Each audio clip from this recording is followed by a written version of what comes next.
Shiva, how are you? Happy New Year to you. Quite long time. Okay. Sorry for the delay because we had a technical glitch. So those people who have joined later, they were benefited because the class starting only now, isn't it? How are you enjoying the winter in Delhi? Those who are new? Because the temperature is getting what? On the upper side or on the lower side every day? It goes around 2, 3, 4 now. 2, 3, 4.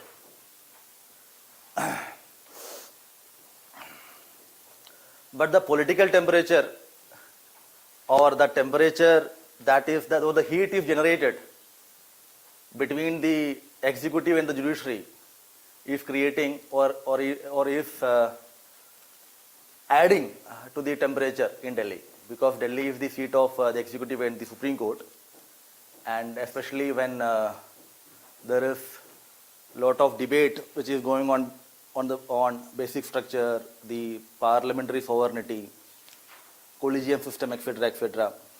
The political temperature in Delhi is on the higher side, although the temperature as per the climate is very low. As of today, we have 6 topics, 5 topics dealing with, I would say 4 topics dealing with polity, 1 dealing with governance, and 1 dealing with international relations. All the people on Zoom, can you hear me properly? Please say yes or no. Yes, sir. Yes, sir. Audible and visible clearly. Audible and visible. Thank you. So, I'm going to take a test as of now. I just wanted to ask you which all topics I taught you the last time. Can you remember? December 31st was the last lecture I have taken. So can you please recollect at least the name of topics which we have discussed? Anybody? Indo-Pacific what? What Indo-Pacific? What exactly Indo-Pacific? Indo-Pacific term? Okay, fine. A new normal in Indo-Pacific.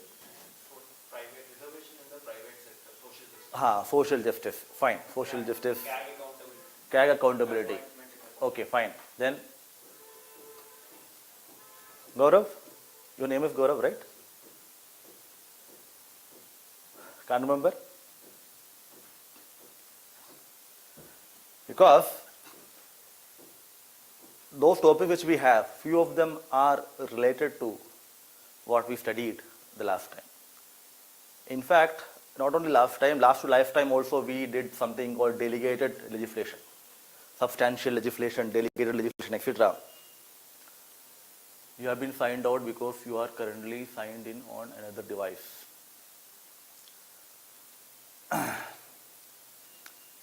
Shiva, can you see me or hear me? Yes, sir. Your side is clear, sir.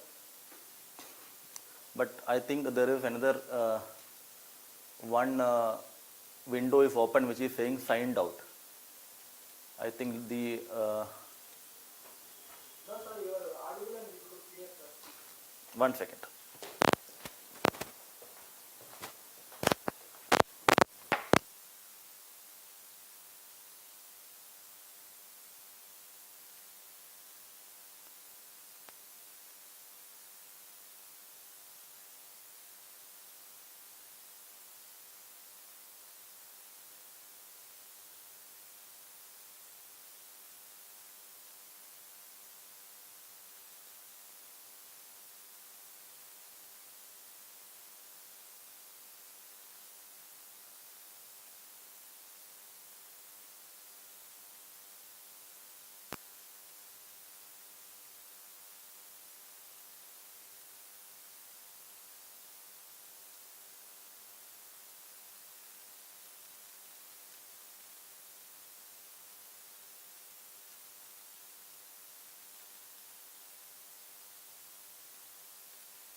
Now?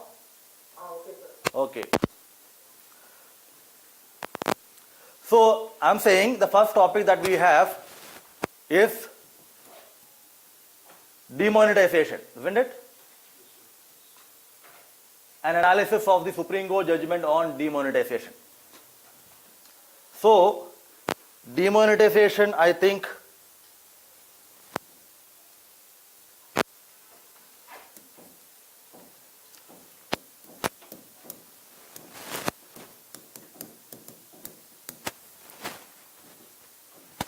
how many of you have stood on the line in order to withdraw money or deposit money? Nobody? Amit, if a color change kar do yaar. Nobody? So, you. How did you feel after standing in queue for a long, long time? And in fact, many people who were preparing for the examination, they had to stand in line too in order to, to get some money so that they can pay the rent and, fend for the food, etc. in Delhi also. In fact, demonetization is something which has impacted most of the population in this country. And the impact of demonetization has been not uniform. The impact has been different for different kinds of people, different strata of society. The Supreme Court recently has provided the verdict on the challenge to demonetization. Because when demonetization was announced in November 8, 2016, through a notification of the union government, couple of days later, few people challenged the decision in the Supreme Court. So, the demonetization was announced in November 2016. The verdict on demonetization was announced by Supreme Court in Jan 2022. Okay, 3. So it almost took how many years? 6 plus? 6 years? So after a huge delay of 6 years, the Supreme Court, Constitutional Bench of Supreme Court, pronounced the verdict on the action of demonetization by the central government. The majority of the judges, as you know, a Constitutional Bench will have 5 judges. So 4 judges of the Supreme Court held that the decision to demonetize the currency through a notification is constitutionally valid. But one judge in this constitutional bench took a different view, that the decision of the government to demonetize the notes through a notification is unconstitutional. Now, as you know that demonetization is not something which is done in this country for the first time. Demonetization has happened once in pre-independence India and also happened in 1978. So the demonetization of 2016 is what? A second instance in the post-independence India. So 1978 happened and 2016. But both of these times, that is 1946 and 1978, the decision to demonetize was taken through an ordinance. It was through a route of ordinance, 46 and 1978. That decision to demonetize currencies was taken. But in 16, it was through a notification.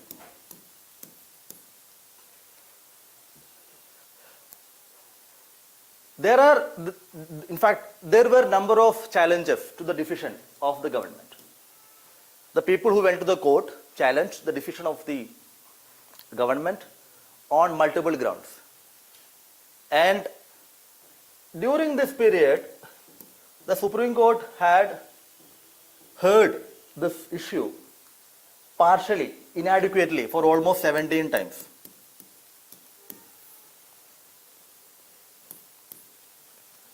It was only after one Chief Justice of India, who became the Chief Justice, Chief Justice Lalit. So he constituted the constitutional bench. When the demonetization was challenged, the judges said this requires a constitutional bench to decide. So we are referring this issue to a constitutional bench. But no constitutional bench was constituted then. Whenever the issue of demonetization came up to the Supreme Court said, Tariq pe Tariq, Tariq pe Tariq. It went on adjourning, or it did not take any action. It was only when a Chief Justice who decided that enough is enough.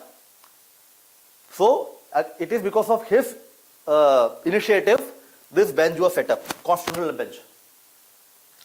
So when this constitutional bench was set up, the judges themselves asked, almost 6 years have passed. Demonetization has become a distant memory. Now whatever happened 6 years back, can we do something against it? Can we turn the clock back? So which means that the judges were not inclined to hear this case. Because everything has happened, what is the purpose? It's only an academic exercises, like we are doing at this point in time. Right? So, but the petitioners who challenged this notification and various other aspects, they provided very good arguments, etc. So that the court decided that fine, we will hear this case. But after hearing this case, the majority judgment said the demonetization decision is valid. It is not ultra virus to the constitution. Everything is fine, no problem, etc., etc. But one judge said that no, this is incorrect. I mean, this is illegal and unconstitutional. Now we are going to see 5 major issues which the court decided. In order to provide the decision that the constitution demonetization is lawful, constitutional, the Supreme Court has formulated 5 issues. The 5 issues we are going to see at this point in time. And we will see what are those 5 issues and whether the majority decision is correct or not. What is the importance of the dissent that is given by the honorable judge.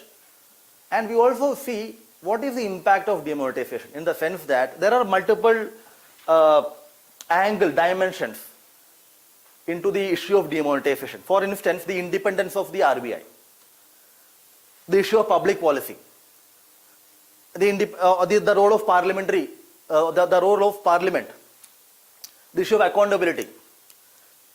We will use this demonetization judgment into, in fact, we will exploit the demonetization judgment. For that, we can apply this in multiple topics which are part of our syllabus. If you remember, we discussed something called in one ED, one topic dealing with whether constitutionalization of independent regulatory body is required for autonomy. This was an ED, a topic which I discussed, constitutionalization of independent regulatory body. The point is that independent regulatory body like RBI, CCI, TRAI, etc. are not able to function properly because they lack autonomy, and that lack of autonomy is because of lack of constitutional status. The conclusion that we reached at that point in time was this: constitutionalization is not the panacea. It is not lack of constitutionalization, but it is lack of the people who are manning the organization, who's not fulfilling their duties. The independent regulatory bodies are established through statutes, through law, which provide independence to them. Right? And just providing constitutionalization or constitutional status to bodies will not translate into autonomy. We have a constitutional bodies like National Commission for Scheduled Caste, National Commission for Scheduled Tribe. I am giving some example. As of today, for instance, Election Commission of India, CAG, etc., most of the constitutional functionaries as of today in India is being criticized for pro-executive. So I am saying constitutional status is not a panacea. But the problem is there is lack of autonomy for independent regulatory body. So RBI is an independent regulatory body which has played an important role in demonetization. Now we will see the importance, the autonomy or independence of RBI. So there are multiple angles which I will discuss. Now let's see the 5 issues that the court has looked into. 5 issues. Number 1, that is issue 1. Issue 1. What is the issue? Section 26(2) of RBI Act. Reserve Bank of India Act 1934, Section 26, Clause 2 talks about RBI can recommend to the central government for demonetization of any series of any denomination. So RBI, according to this section, RBI can recommend to the central government for demonetization of any series of any denomination of currency. Any series means what? If you have a purse, then you can see different series, different number, A, B, C, Z, etc., etc. Different series of notes.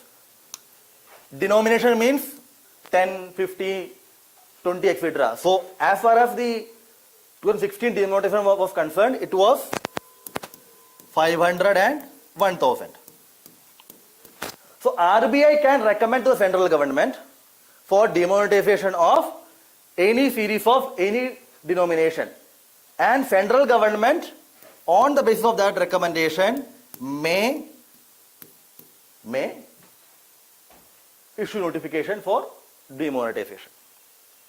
So RBI recommend, central government may, because central government has to apply its mind, then only it can do it.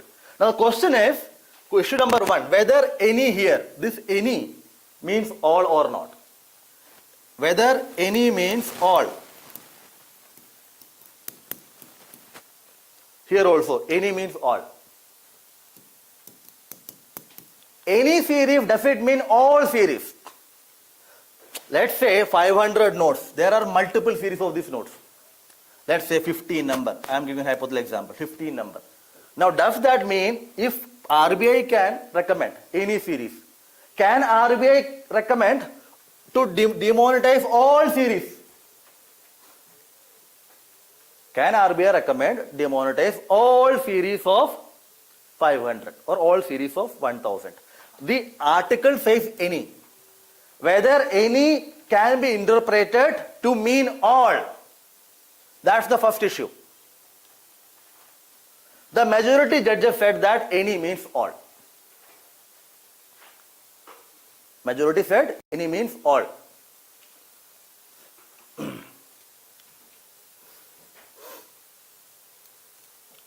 I will do one thing. I will make it easy for you.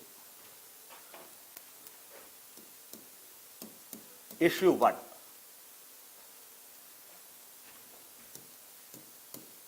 Majority, minority. Majority means majority judgment.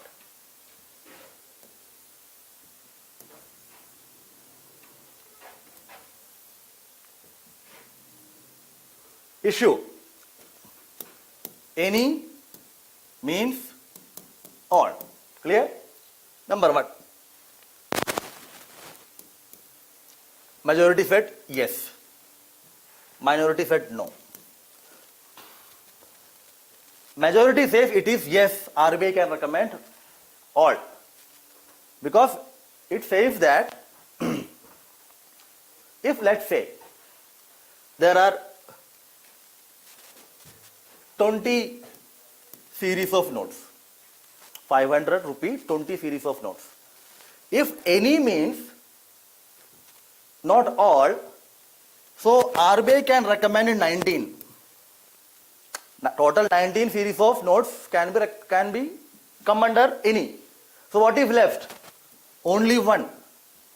So according to this majority opinion, this will lead to absurd outcome. I can do almost all.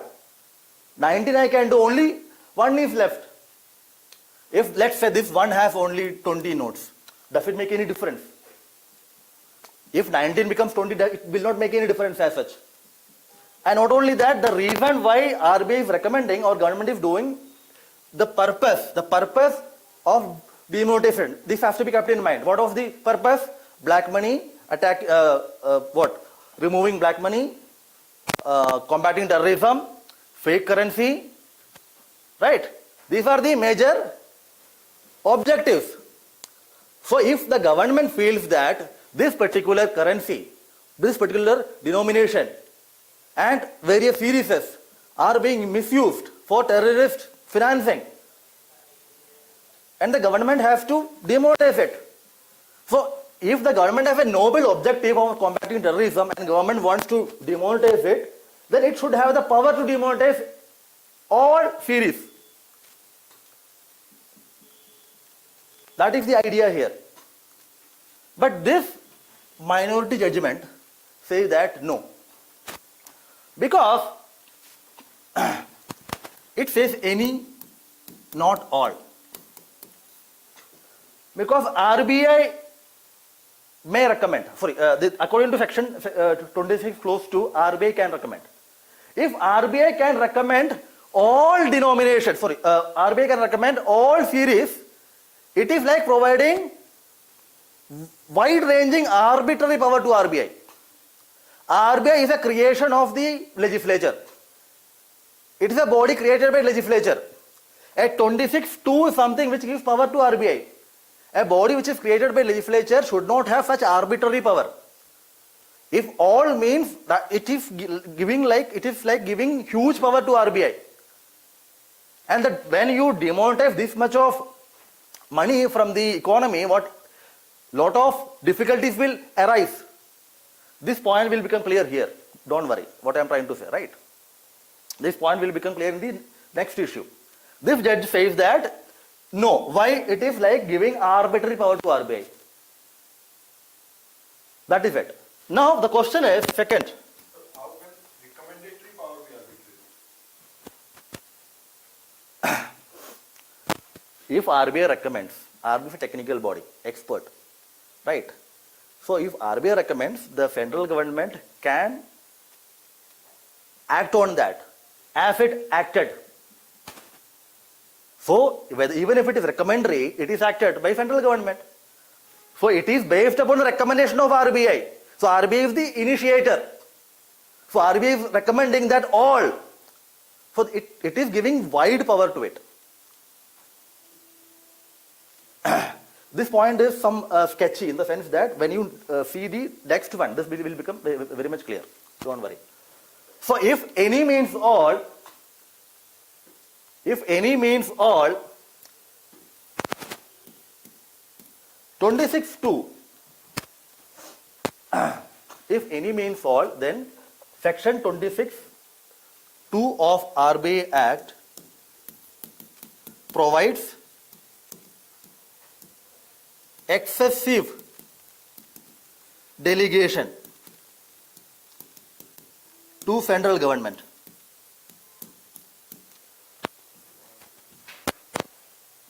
Here it is saying any means all. RBI has the power to recommend all. But section 26 also says that federal government may issue notification. So federal government's power under RBI Act flows from 26(2) to demonetize all currencies of all denomination. Now the question is, this is an act of the parliament. Parliament provides power to the executive and independent regulatory bodies. And this power is known as delegated, this is done through delegated legislation. So the power is delegated to Central government.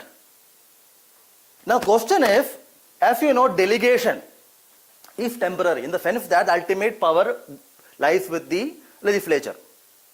The law making power is with the legislature. So whatever the central government or RBI does under this should be based upon some principles, some guidelines.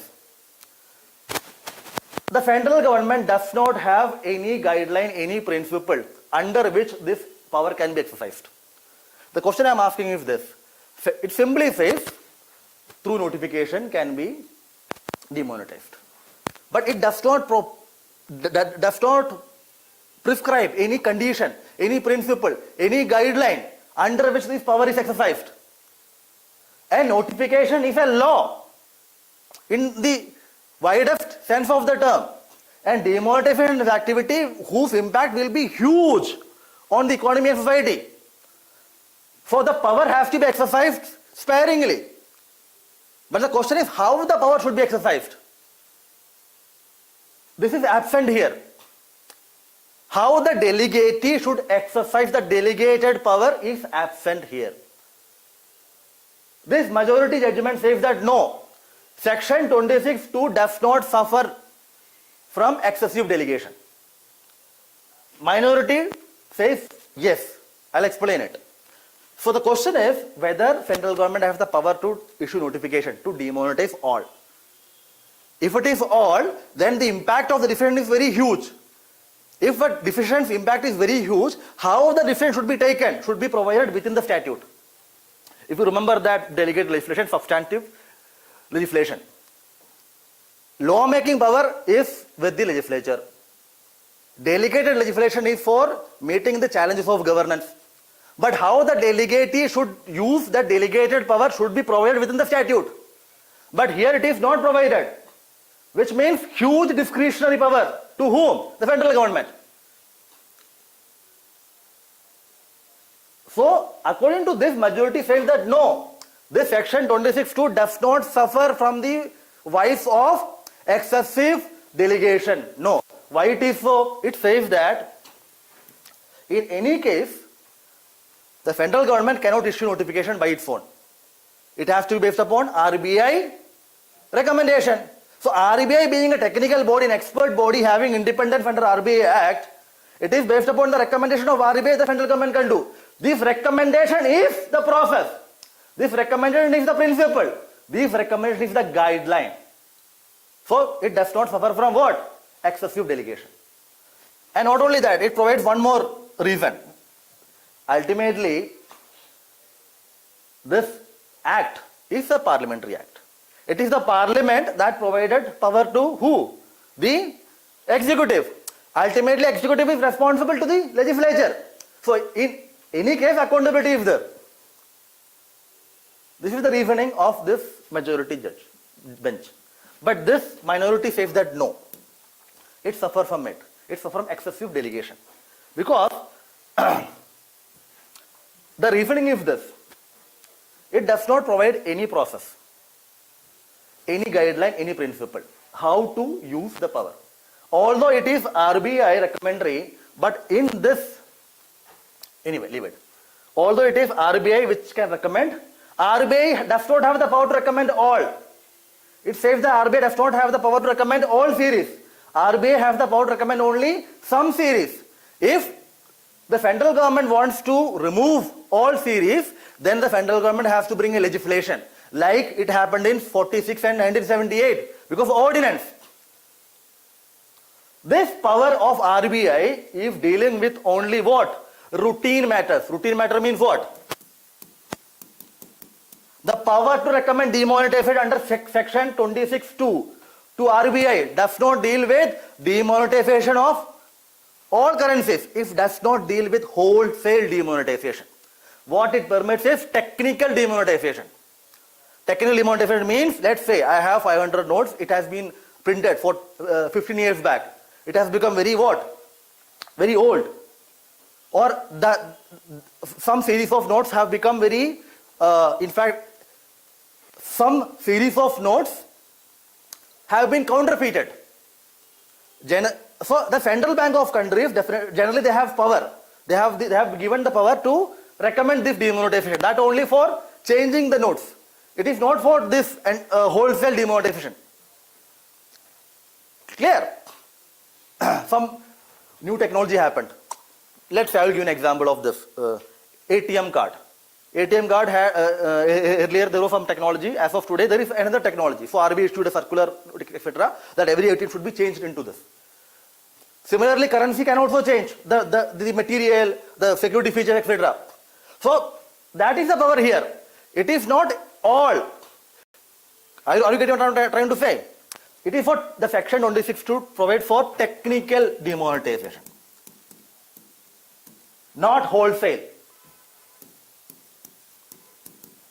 But central government has the power to demonetize all series, all denomination, but through legislation.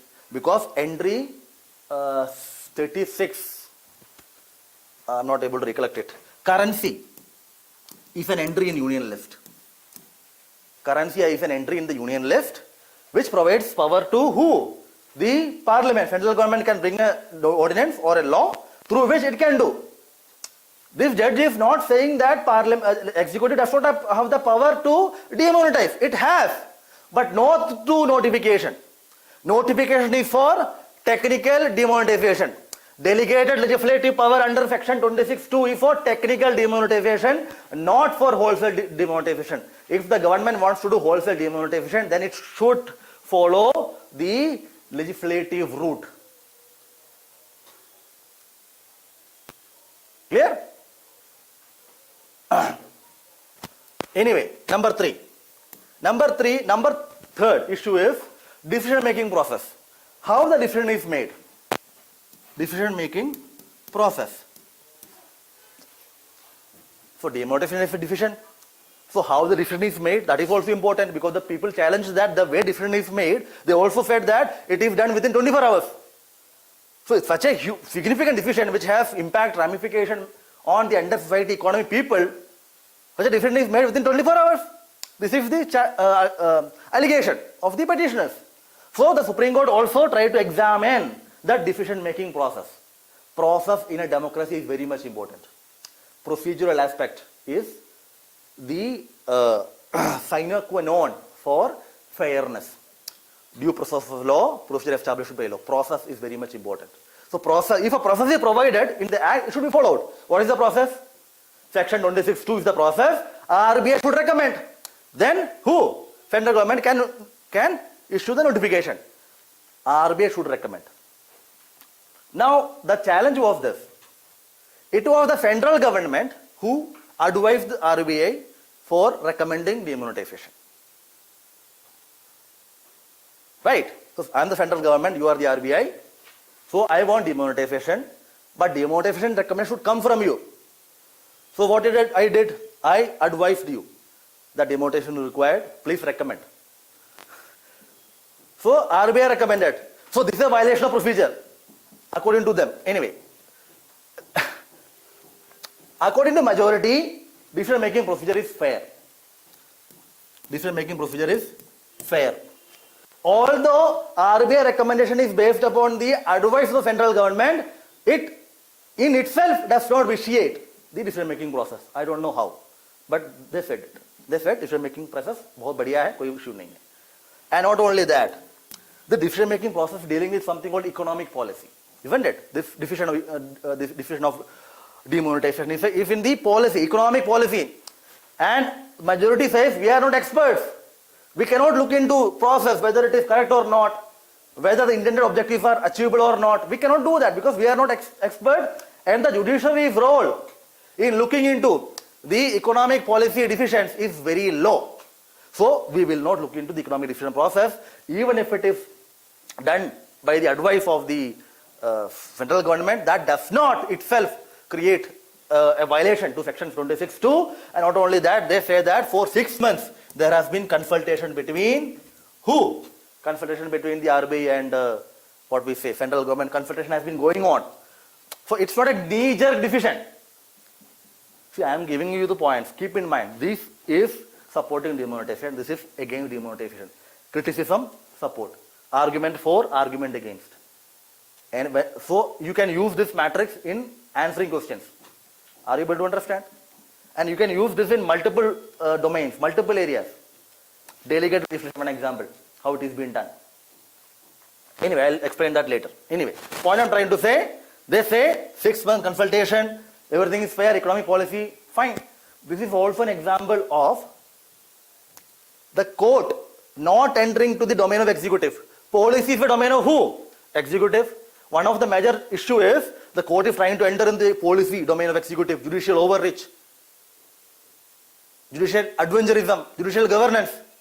So the majority judges, which means the Supreme Court, through this demonetized judgment, also resisted itself from getting into the governance issues.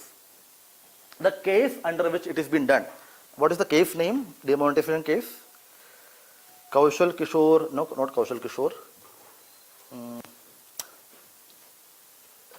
The case is Vinay Kumar Sharma, isn't it? Is it given there? I mean the case name. Case name is Vivek Narayan Sharma, not Vinay. Vivek Narayan Sharma versus Union of India 2023. This is the case in which the Supreme Court decided this. So Vivek Narayan Sharma deals with demonetization judgment. Clear? Anyway, so they say fine, everything has happened, but this judge, she says no. Decision making process is not fair because it violates section 26. Section 26 says recommendation should come from RBI, not the other way around.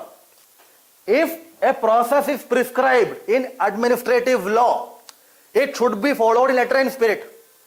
If it is prescribed as it should come from RBI, then it should be like that. So decision making process is what? Illegal. So she strikes down what? The demonetization notification. Not only that, she also says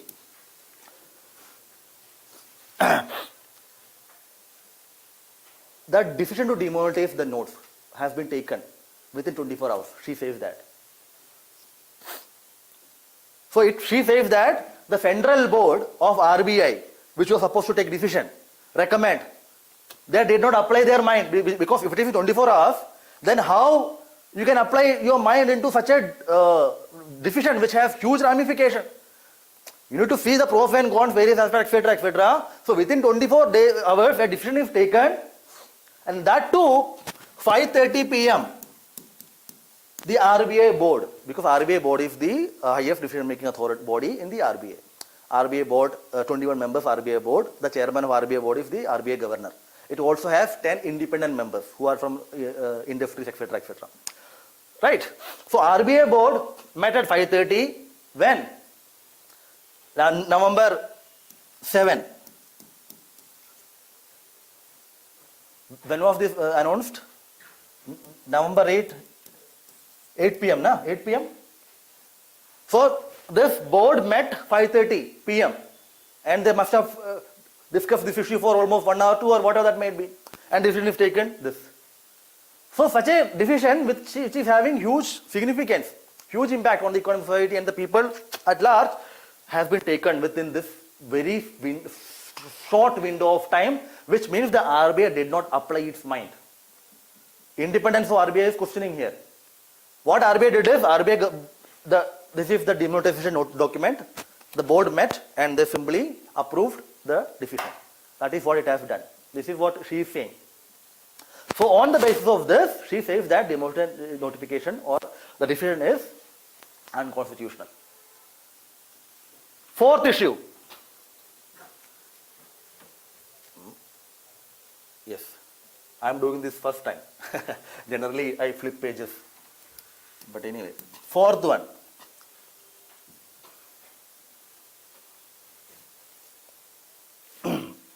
Very important. Proportionality. Whether the demonetization decision of the government can be challenged and strike down on the basis of disproportional outcome. Whether the decision is proportional or not. As you know, whenever decision is taken, whether administrative or legal, it should satisfy the test of proportionality. Because the decision and its outcome and the violation of rights of people should be balanced and proportional. So by applying the test of proportionality, can the decision be held as violating the test of proportionality? The test of proportionality has four pillars. Four pillar means four elements of test of proportionality. Four pillar. One pillar is principle of legitimacy. I am writing short. Legitimacy. Second pillar, principle of suitability. Third pillar, principle of necessity. Fourth one, principle of balance. This is very important in the sense that you can use this principle proportionality anywhere. An administrative decision, let's say collector has issued a circular, a notification. Section 144, a law which violates fundamental rights, etc., etc., right to privacy. So proportionality doctrine has been crystallized through Puttaswamy judgment 2017 or 18. Modern Dental College 2016. Modern Dental College. So Modern Dental College 2016 and Puttaswamy judgment 2017 and various other judgments crystallized this proportionality doctrine. So by applying proportionality doctrine, a law and action can be struck down. So the demonetization, whether it satisfies these four tests or not, is the fourth issue. Majority, they said yes. I'll explain this. Legitimacy means what? There should be a legitimate aim for the decision. What is the legitimate aim? Terrorism को खत्म करना है, counterfeit currency, what else? Money laundering, etc. Black money. So these things are what? Legitimate aim? Yeah, absolutely yes. There is no question over here. Now the question is suitability. Whether demonetization is the right way of achieving this aim. Whether by demonetization the currency notes, these aims can be achieved. Whether there is a rational nexus between the decision and the aim. This is what? Suitability. Whether demonetization is suitable to achieve its aim. Yes? Seems so? Fine. Necessity. Which means whether there is any other decision. Whether there is any other measure which could have taken, which is less intrusive, less difficult, less troublesome, but could have achieved the aim of this. I will give you an example. I am saying, see, they have demonetized this 500 and 1000, all. Now the question is asking, why all? Let's say you only remove let's say 75% of this. And that too, some series, 20 series and 75%. Will this achieve this? And will this reduce the suffering of people? Because ultimately, because of the demonetization, the small businesses, the family, various other people, they suffered immensely. So fundamental rights for people, legal rights for people have impacted. So rights for people were compromised, violated. So the question is, is it necessary to demonetize all series of both the denomination? Whether there was any other method, way, which could have been taken and you could have achieved this. A less intrusive measure could have been taken and to achieve this, which will reduce the suffering of people. This is the necessity doctrine or necessity limb or necessity pillar. What did the majority said? क्या कहा होगा इन्होंने बताओ? Should take some pain in the greater national. That is the fourth one. Not here. they said that again. What they say? We are not experts. हम क्या है? Experts नहीं हैं. So judges are not experts to find out whether this will achieve this or not. Whether this combination or any other permutation combination will achieve the same objective with the less suffering, we don't know. So again, economic policy. RBI is an expert body, technical, minded people. We do not know. So the judges majority, they refuse to go into this necessity. They said we will not go into this because we do not know. They abdicate their responsibility here. Because ultimately this is one of the most important pillar of proportionality. Why? Because if it is challenged, if a decision is challenged on the basis of this violation of necessity, then it is for the state, which means the government, to justify that this is it. There could not have been any other measure to address this problem. So it is the most important, it is the decision that has to be taken. No other alternative. But because the judges refused to go into this doctrine or this aspect, the state did not have to justify this. Number 4, balance. The principle of balance means the benefits you achieved, the benefits you got, and the suffering or the cost of the decision should be balanced. It should not be like that the benefits is very less and the suffering is huge. Right? So it should be balanced.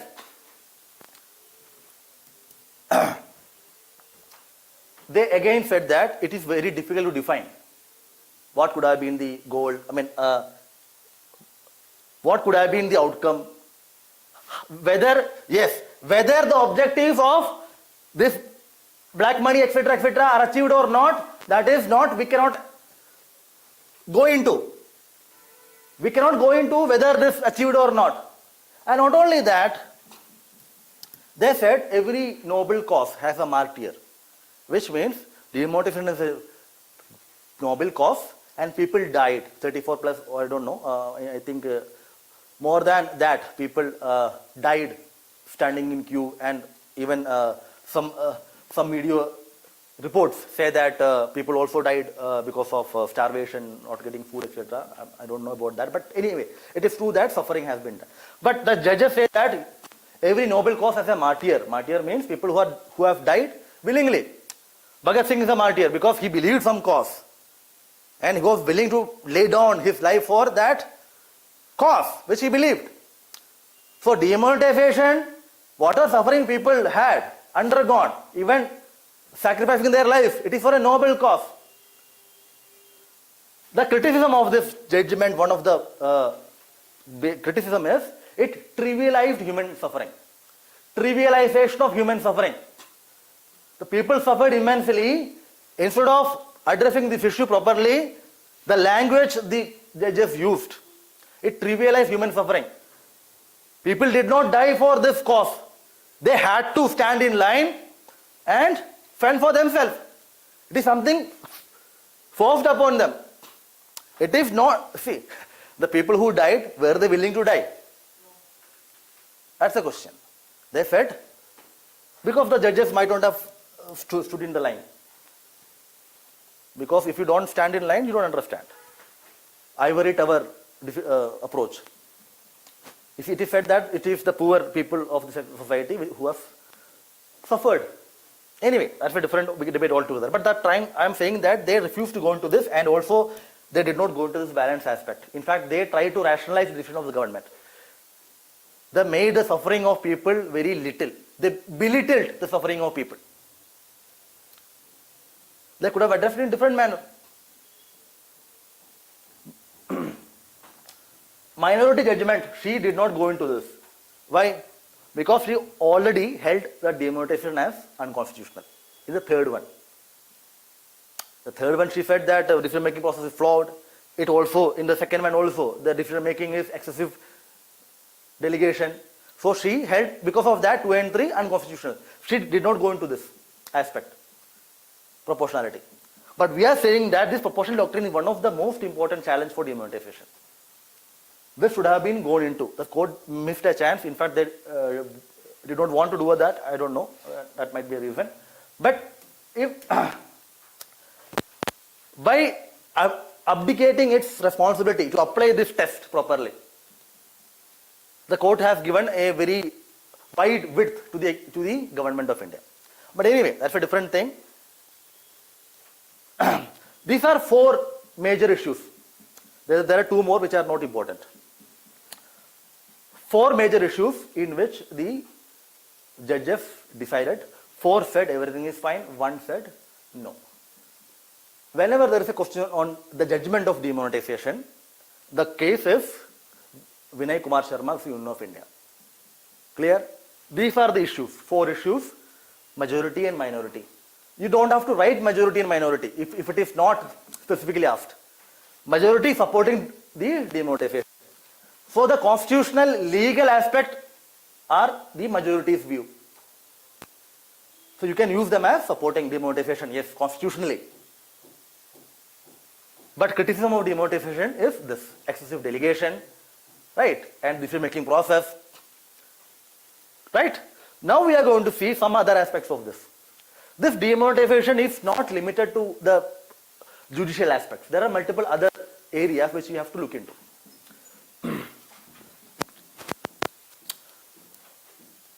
One important area that we have to see is this.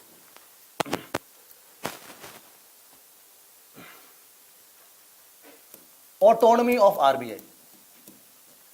Autonomy of RBI.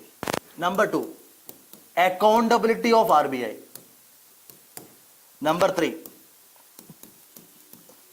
policy making process. Number 4, procedural aspects of democracy. Procedural aspects of democracy. Number 5,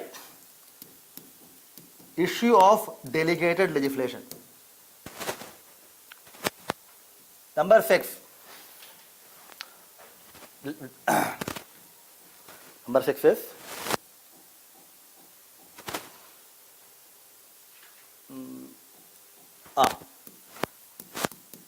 role of parliament.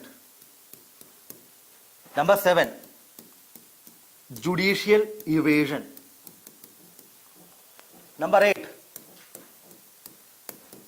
sealed cover jurisprudence.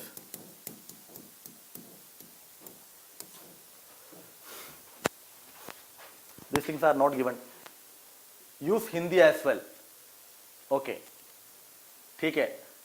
सबको हिंदी आती है? I mean, are there anyone who does not understand Hindi? I can't understand Hindi, sir. You can't understand Hindi. Who's this? Please name. Boli Mishra. Mishra. Boli Mishra. Okay, fine. So I'll do one thing. I'll speak both. I mean, I'll translate. Autonomy of RBI. इसको translate नहीं कर सकते. Right. Autonomy of RBI means RBI should be independent. Anshu, I am using a very simple English language, isn't it? But anyway, I'll also use Hindi. ठीक है, कोई बात नहीं.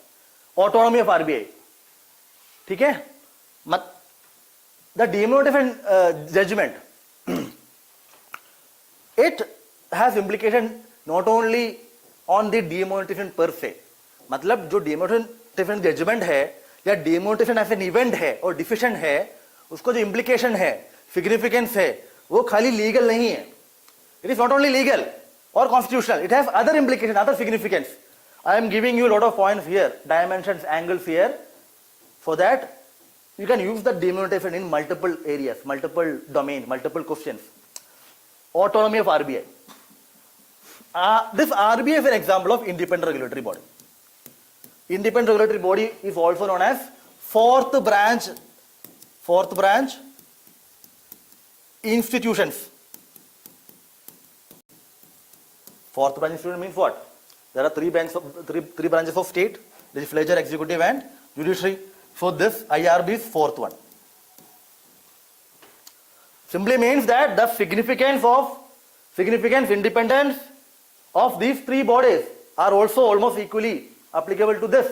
So this shows the importance of IRB like RBI. Autonomy is given to RBI through RBI Act because currency management and various other monetary decisions have to be independent from the government. Central bank's independence is very much important. If central bank is not important, then the government's political aspirations will reflect in monetary policy. You know that recently the RBI has been criticized for not increasing the rate of interest. Inflation has been galloping. RBI, the purpose of RBI is to control inflation. In order to control inflation, the rate should be increased. But if you increase the rate, then it will impact growth. So growth is the objective of the government of the day. If you raise rates, then less money, but it will be the inflation जो है वो कम हो सकता है. But in order to take that decision, RBI should have independence. One governor of RBI resigned, Urjit Patel. It is being said that because of the difference with the government. One deputy governor, Viral Acharya, resigned. Also, he spoke while he was the deputy governor that independence of the central bank is very much important. The government of India earlier was talking about Section 7, which provides the authority to the government of India to give direction to the central bank. Bimal Jalan Committee was set up for deciding how much money the RBI should give to the executive. What is that? Economic Capital Framework, ECF. And because of that, one finance secretary, not finance secretary, I think it was expenditure secretary of the government, he was made the governor of RBI. So it is said that the accountability, independence of RBI is being impacted. And now this decision of demonetization on the advice of the government of India, RBI recommended. So where is the independence of RBI? Where is the independence of RBI board as such? They have taken decision within 24 hours. So the way RBI acted vis-a-vis demonetization shows that RBI lacks independence and autonomy,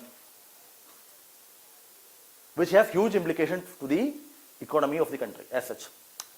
And this is not limited to RBI. It is said that most of the independent regulatory bodies are not independent as such. We have seen how they are not independent in the ED dealing with constitutionalization of independent regulatory body. There I have discussed these things elaborately. Now, fine, autonomy is not there. What about accountability? Can the RBI recommend that all the series of all the denomination can be removed? And what was the idea? That black money should be eradicated. Digitalization of economy, digital economy. But even RBI says that more than 98% of cash in circulation, it came back to the system.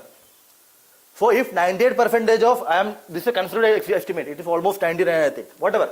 More than 98% of the cash which were in circulation came back to the system. So whatever the black money is not fake currency. Black money is actual currency. Black money is that money which is not reported to the income tax authority. Black money might be illegal, but it is not fake. It is not counterfeit. So one of the major objectives of demonetization has been eradicate black money. It is said that huge chunk of black money is in the system. So demonetization will help it. Help eradication. देखो क्या हुआ, 98% of or more than 98% of currency circulation came back. So RBI suggested demonetization of all series of 500 and 1000 because RBI, by applying its mind, because they are technical experts, technical expertise they have, they decided that yes, we should remove this all series of 500 and 1000 because there is a huge problem of black money in the economy. by demonetizing 5,000 and 1,000, we will be able to attack the problem of black money. The data itself says that it did not happen. Another objective has been digital economy, cashless economy. Right?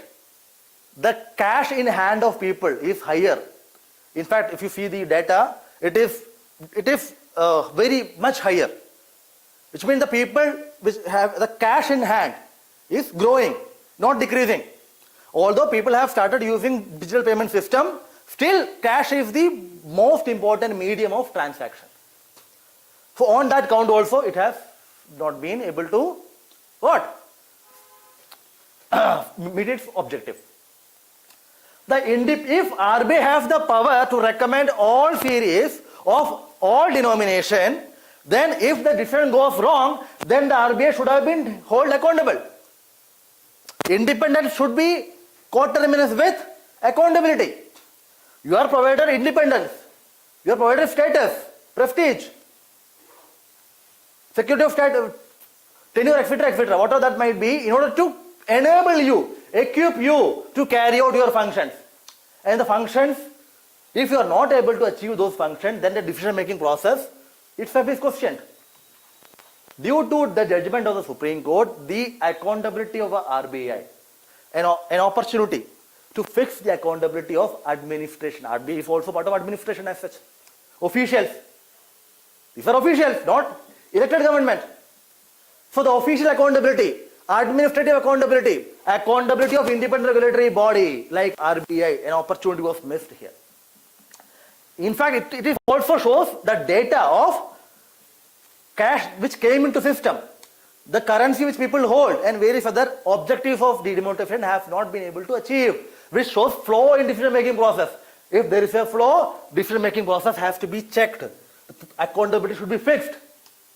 Intention of the demonetization, as the all judges, which may all the judges, the 5 judges said that intention of demonetization is noble.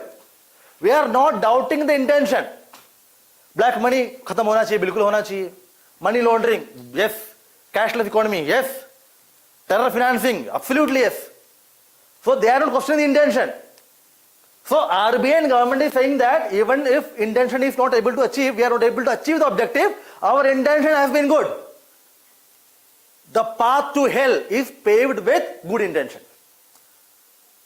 Who said that? Mark Twain, yes. Mark Twain once said that the path to hell is paved with good intention. Intention अच्छा है. अरे क्या मतलब intention अच्छा है? Objective, whatever you are doing, the decision has to be fair. You can't take shelter under intention. Intention of you and me might be different. Every individual is different, hence every individual intention is different. Hence every decision will be different. In order to make the decision fair, not arbitrary, process is given, system is given, a procedure is given. Accountability of RBI has gone for a toss. Policy making process, demonetization is a policy decision of the government, economic policy, an example of economic policy. Demonetization economic policy, like let's say spectrum sale or spectrum allocation policy, national health policy, education policy. These are policy of the government. So demonetization, economic policy. So policy is taken by the government to demonetize. But policy making should not be arbitrary. A policy which has huge ramification, huge implication, huge significance should be made based on consultation. It cannot be made within 24 hours. Policy making, there is a process of policy making. There is a circle. Policy making follows a circle. Agenda setting, an agenda, an issues taken up, discussed. Various options are seen. Consultation took place. Then the outcome will be analyzed. Then only policy is made. You see,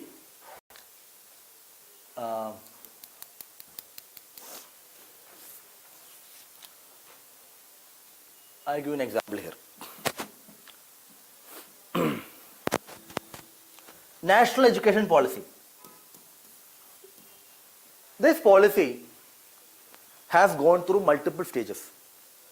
Earlier, there was a committee headed by TSR Subramaniam.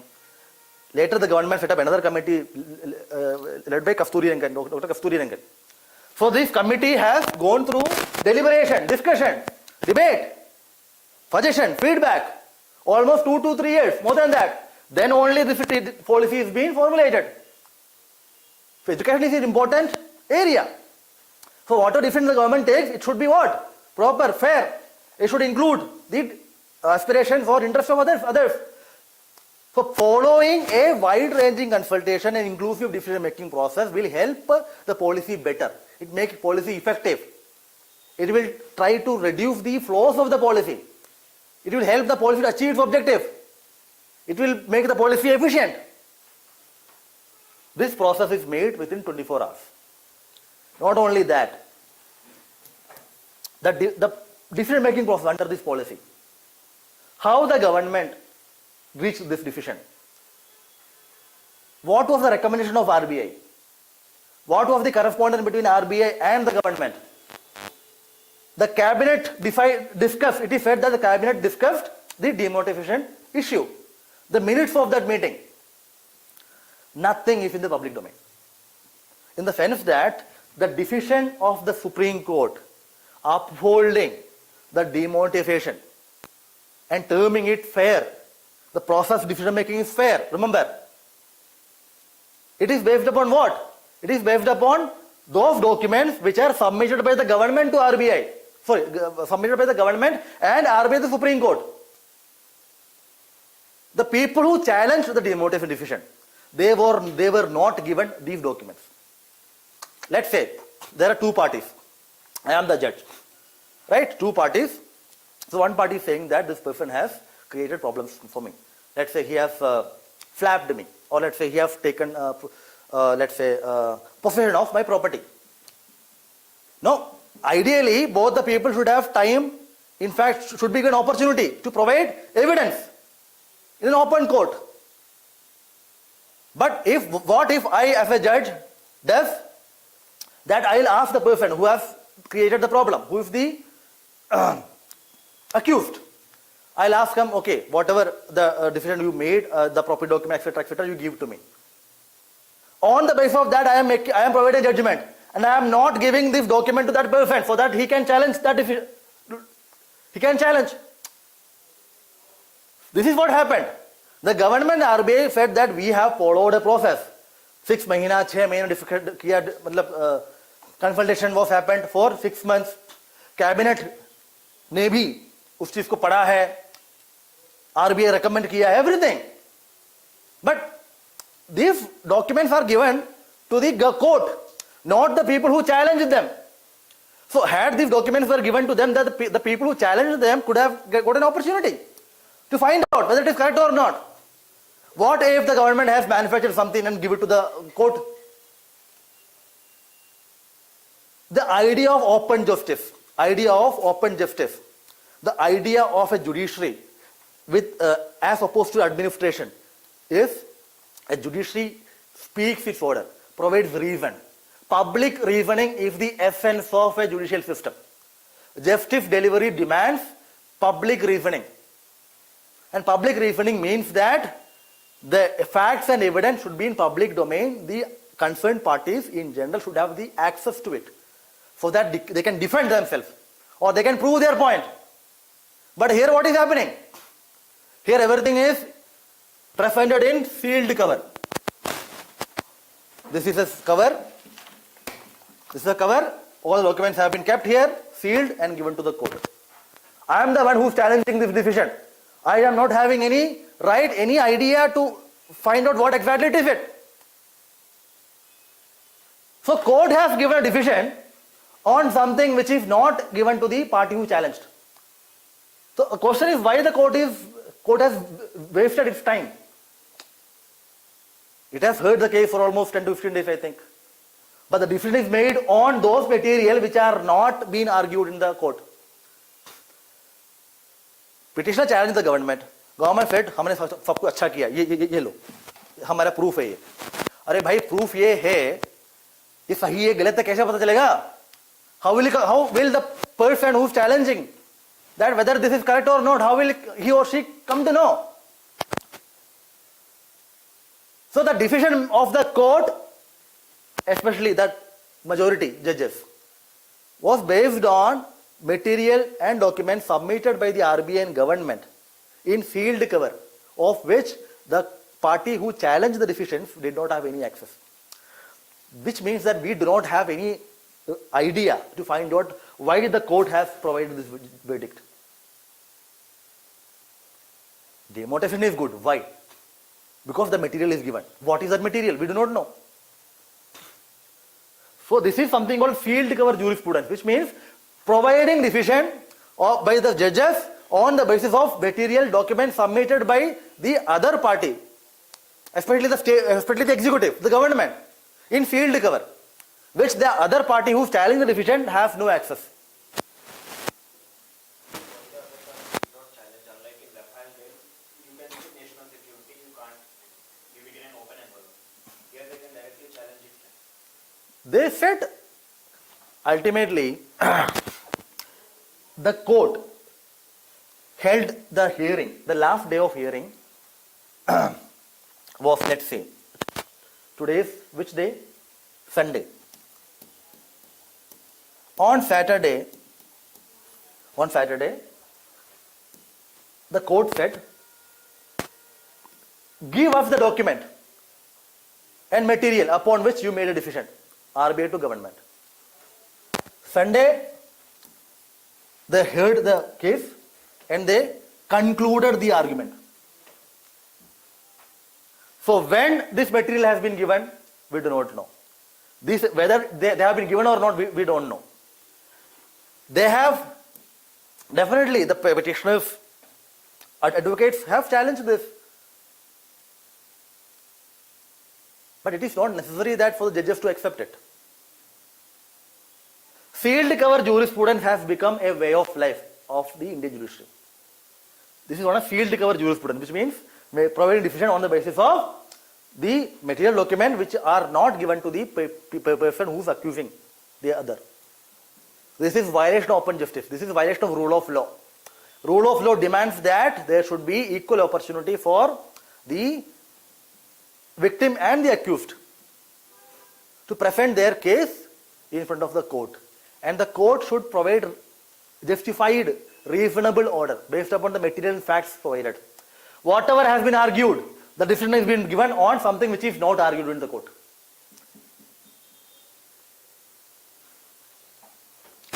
Sir, Huh. sir, can't it have security consequences? Means Whenever there is security, national security cannot be a free pass for the executive. Recall the judgment of Supreme Court in Pegasus. The point I am trying to say, a document which has national security implication will also have some content. In fact, majority of the content in a document which has national security implication will not have national security implication. You can redact. Redaction means what? Redact. Redact means all those areas, all those content, all those portions which have national security implication, you can redact. Which means, उसको क्या करना है? Mask कर लो, like that. Then you provide. You cannot see this national security is a free pass. Everything is national security. No. Even in Rafale, fine. The technical aspects, security aspect, fine. You redact it or you mask it. But कितना पैसा दिया है वो तो security नहीं होता है. कितना पैसा खरीदा है, कैसे खरीदा है, वो तो security expert नहीं है, है ना? No. Purchasing bills are not security issue now. How much amount is transferred? That's what I'm trying to say. It is not, everything is not security. See, there are even, let's say, if a document is highly secure, classified, the advocates representing the parties, they can be given, they can see those documents in the chamber of the judge, and after seeing it, they can close it. This can be done. Not necessarily to put it in the public domain. Ultimately, justice is a virtue. Justice should be based upon rule of law. Rule of law demands due process.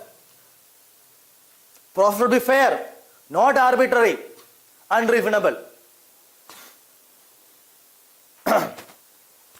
If national security is given, the clause of national security is used, then the state will have free pass. Every time the state will say national security, national security, national security. Article 370, national security. CA, national security. Farm law, national security. Digital data protection bill, national security. Demonetization, national security. What is national security? Is there any definition? So now there is a Absolutely. Anyway, I am not overtly critical for the government, but right, I am trying to point out those areas which are necessary as far as the examination is concerned. Procedural aspect of democracy. Democracy is a government of procedures. As much speed is important in democracy, process and procedures are also important. The procedures prescribed in democracy, democratic form of government, are important to ensure rule of law and constitutionalism. Otherwise, absolutism will be there. The process and procedures provide checks and balances for the decision making. It makes decision fair. So speed is required in demonetization. Because if you say that, okay, I am going to demonetize these notes, I am going to ask the views of people, then what will happen? The people who are having black money, etc., what they will have ample time to make it white. This is the issue, na? Secrecy will be impacted. So that is why speed. So what the procedure is provided in democratic government, we are for speed and efficiency and secrecy, we are trying to somewhat dilute the process. 24 hours ठीक है, because secrecy जरूरत है. But as far as demonetization is concerned, central government has the power to demonetize all currencies, all denominations.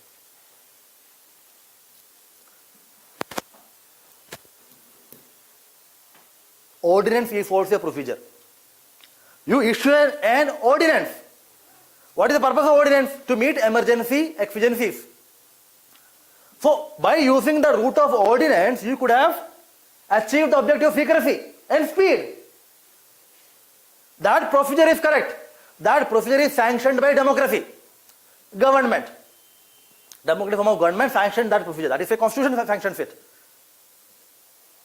So, if a decision is to be taken with speed and efficiency and secrecy, ordinance is there. That is a procedure. Notification is not the procedure. I am saying that a procedural aspect of democracy is very much important. Election process, for instance. Any process, the way a decision is made is as much important as the outcome of the decision. Time is required, speed decision making is required, but procedures cannot be ignored. Because these processes and procedures are what? Checks and balances. One of the procedure in RBI Act section 26 clause 2 is recommendation by RBI. It is given for a reason. Democracy requires the recommendation by RBI, not the other way around. So democratic government is a government of procedure.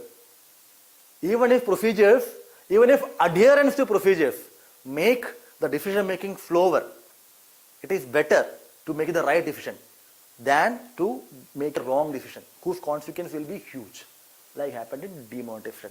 Knee-jerk reaction, or not reaction, knee-jerk decision. Decision by ignoring the precedents and principles and procedures and processes are anathema to democracy. Democracy requires procedure and process.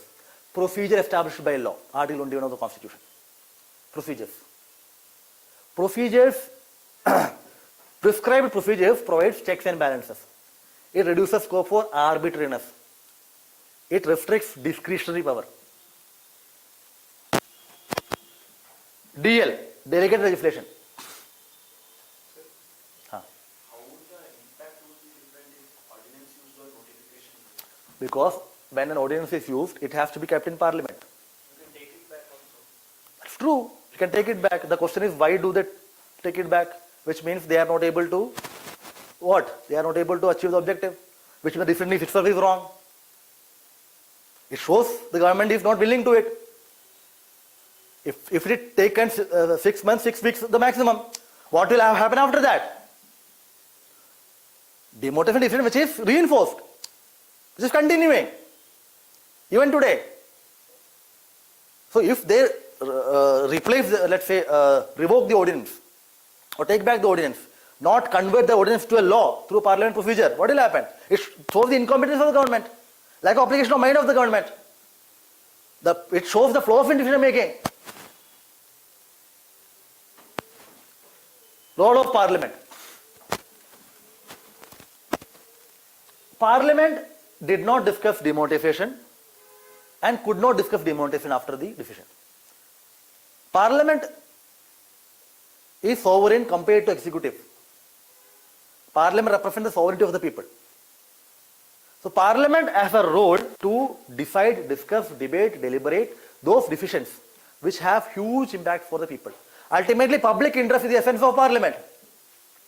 Public, whether by taking such a decision, the public will suffer or not. What is the impact of that? By discussion, debate, deliberation in the Parliament, the impact of demonetization. Whether decision should be taken or not. It would have provided huge feedback. The wisdom of the Parliament would have been reflected in the decision of demonetization. Even after the demonetization judgment, not judgment, demonetization, Parliament was not able to discuss the impact of demonetization. Because in an executive, in a parliamentary democracy, the executive is supreme, not the parliament. Executive having majority in the parliament controls the parliament. It is executive government, not parliament form of government. So government having majority can dictate what will happen. Correct? So that is what one of the reasons is being cited. So parliament role. RBI, power to RBI and central government is given by parliament through section 26(2). So if the decision is gone wrong or not, the delegator, which is the parliament, should have the responsibility to find out how the power is used by the delegatee, whether the power is used for the right purpose, whether the decision is made, whether it is impactful or not, whether the objective is achieved or not. Role of parliament is completely absent, almost completely absent from the entire demonetization system. Pre-decision, post-decision. The RBI governor should have been called by the Parliament Standing Committee on Finance and asking about kya kiya bhaiya aapne? Accountability of independent regulatory body. When you read the lack of accountability of independent regulatory body, you will find out that the Parliamentary Standing Committee should play much important role. There should be a dedicated Parliament Standing Committee for dealing with independent regulatory body, etc. These four branch institutions, they have huge power. Everything is combined. Adjudication, lawmaking and implementation. So this power has to be controlled, checked by Parliament. It is Parliament is giving power. Similarly, executive is accountable to the Parliament in the parliamentary form of government. Executive has taken a decision. What accountability has been held by the Parliament? Parliament has been completely missing from the picture, which is not a healthy trend. This shows the diminishing trend of Parliament in the current Indian governance system. This has been going on for a long time. Because parliamentary control of the executive is not a reality as such. Any government having majority, whether it is coalition or absolute majority, can control the parliament. In general, the speaker is from the ruling party. Majority of the committees which decide the agenda of the government, parliament, is headed by the ruling party MPs. Sessions are called by who? The president on the advice of council of ministers. Everything. So parliament, although it is a what we call an encouraging sign that the Vice President of India is saying that parliament sovereignty. Parliament is sovereign in India, Parliament is sovereign in India, but he is saying that Parliament is sovereign compared to judiciary, not to executive. He's barking at a wrong tree, I would say. Instead of calling out executive, he's telling judiciary is encroaching. Executive compared to parliament is having what less authority, in the sense that parliament control executive. The debate which is going on these days, parliamentary sovereignty versus judicial supremacy, is a wrong debate. It should have been executive control over the parliament and parliament control over executive. Because the Vice President of India is appointed by the executive, you don't expect the Vice President to criticize the executive. Anyway, that's a different debate altogether. We'll see that whenever it comes, like basic structure doctrine, the supremacy, parliament, etc. Right? Because the government of India seems to be in a battle mode as far as the Supreme Court is concerned.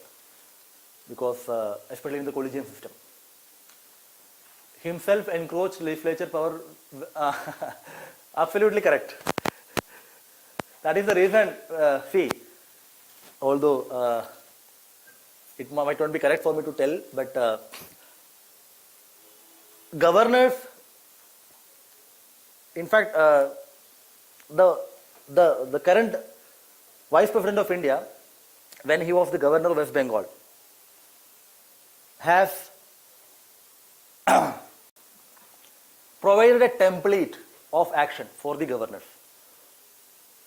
He has shown that how a governor in the current dispensation should function, and what reward a governor can get if the governor functions in that way.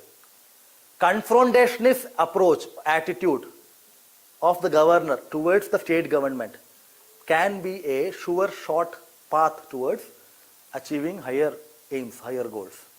That is why I think the governor of Tamil Nadu is also trying to follow the footpath of other governors. Anyway, that's a different issue altogether. Evasion. Evasion means what? 2016 में case and decision कब? 23. Almost 6 years passed. Evasion means not deciding the case. Adjournment. This is not only limited to this evasion.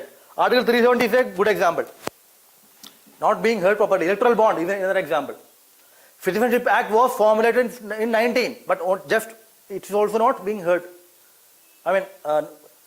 Not being decided. There are multiple important issues in which the government, the union government is the party. The Supreme Court seems that it is unwilling to decide the cases. It seems that. In fact, there are multiple scholars, jurists and analysts have pointed out that this tendency of the court of evasion, not deciding cases, escapism, this shows that the tendency of judicial evasion. Evasion. This is an example of that too. Okay. Evasion 8. This I have explained. The field cover jurisprudence. So what we have seen the judgment of the Supreme Court on demonetization. We have seen the judgment of the majority and the judgment of the minority. This majority support demonetization, minority says demonetization unconstitutional. But because the majority is majority, demonetization is constitutional. Clear? We have also seen the various aspects of this decision of demonetization. The role of various institutions, the role of the independent regulatory body like RBI, Parliament, policy making process, role of the judiciary, etc., and issue of DL, delegate legislation, etc., etc.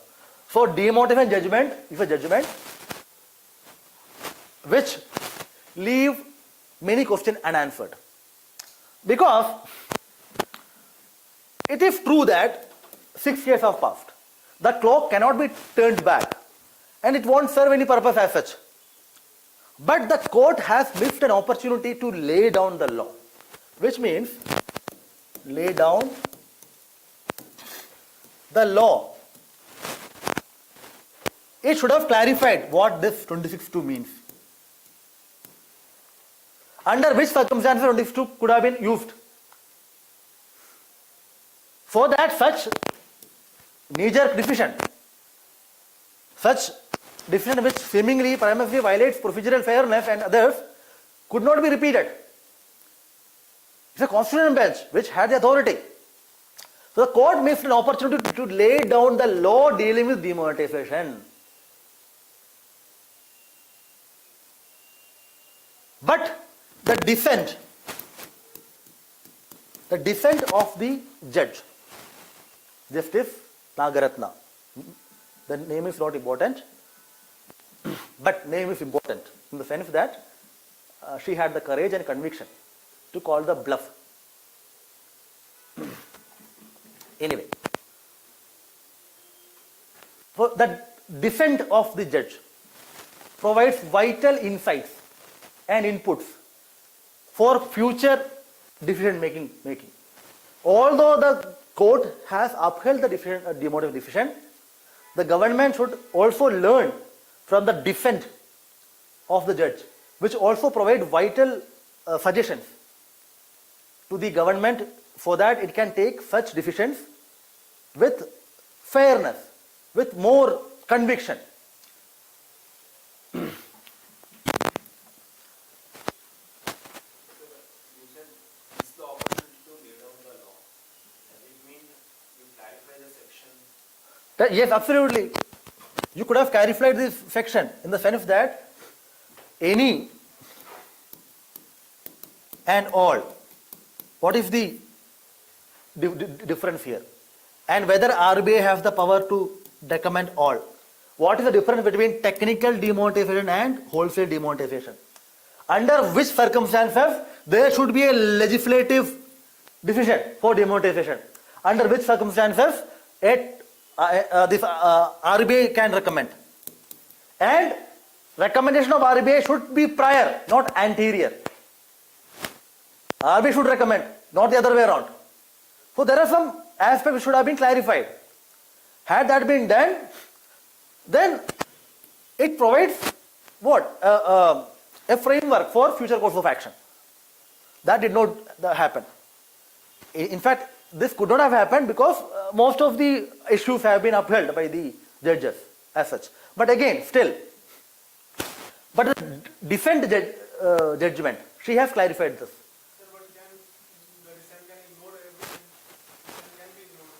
Dissent can be ignored. Who will care about dissent? There is only one judge and he is not agreeing. ADM Jabalpur versus, I think it's ADM Jabalpur case, it is during emergency, 1970s, 5 or 6, I'm not exactly sure. In this, the majority of the judges upheld in the Supreme Court that habeas corpus can be suspended during emergency. One judge dissented. I think it's HR Ghanna. I'm not able to recollect the name of the judge. Right. Then the question is, only one dissented. What is the purpose?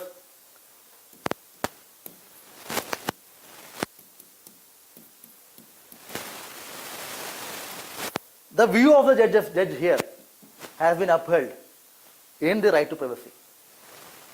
Right to privacy was not a fundamental right. Khadak Singh and Govind, two judgment of Supreme Court. There were also judges who defended that no, privacy is required, etc., etc. But because of the majority, but the majority judgment provides what? It provides future. If a government that is responsible, accountable, definitely will learn from it.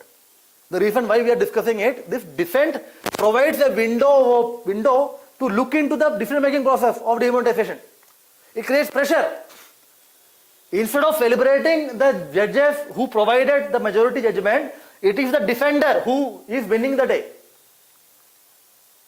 Dissent is the weapon of democracy, whether it be judiciary or parliament or, let's say, the executive or in general public. Dissent is essence of democracy. Having a different opinion and having the courage and conviction to write it down. Right? The government has not been using the issue of demonetization after 2016 because Government felt that the decision has not been able to achieve its objective. That is the reason you don't find demotivation as a laudable decision of the government in polls. Whenever there is electioneering, whether it's state or let's say general election, you don't see this demotivation by the government of the day. That हमने अच्छा काम किया, demotivation कर दिया, देखो अच्छा तुम्हारे लिए फायदा हो गया, नहीं, उसको पता है फायदा नहीं हुआ है. So government also know that. But in any case, striking out demotivation at this point in time would not have achieved any purpose as such. But it could have prevented the misadvantages of the future. The dissent provides an opportunity for that. Another issue, another important way forward is the RBI. The independent regulatory bodies, they should uphold their independence. They should work as per the powers, authority given to them. And if they are not able to do that, then it is for the parliament to uphold that. Parliament as an institution in this country is losing its integrity in the sense that parliament is being held hostage by the executive. So parliament has to reinvent itself. Reinvention of parliament is required. For that, executive is held accountable to the legislature in theory and practice. Economic policy. Economic policy, the court says that we will not look into economic policy, but court has looked into economic policy. 2G scam. 2G, all the licenses were cancelled. AGR. Coal. There are multiple instances where the Supreme Court has stepped in and applied judicial review. It cannot say that economic policy है, हम expert नहीं कर सकते. ऐसा किया भाई तो आप लोगों ने पहले.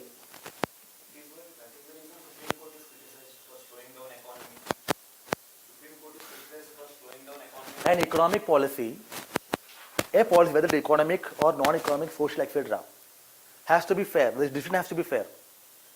We are not saying that Supreme Court should not enter into a policy decision at any time. If that is the case, then you simply cannot decide anything of the executive. Whatever executive does is policy. Pegasus, a policy decision. This EIA.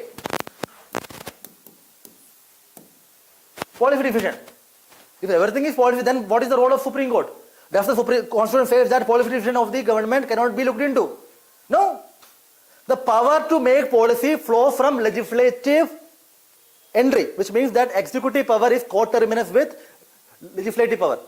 The executive can make policy on those areas, on those entries, on those topics, on those subjects, on which the legislature has the power to make law. So if that is the case, if judiciary will not enter into policy, whatever that policy might be, then no law will be made. Everything will be based on policy. अच्छा है for the government. The Constitution does not differentiate between economic policy, social policy, etc., etc.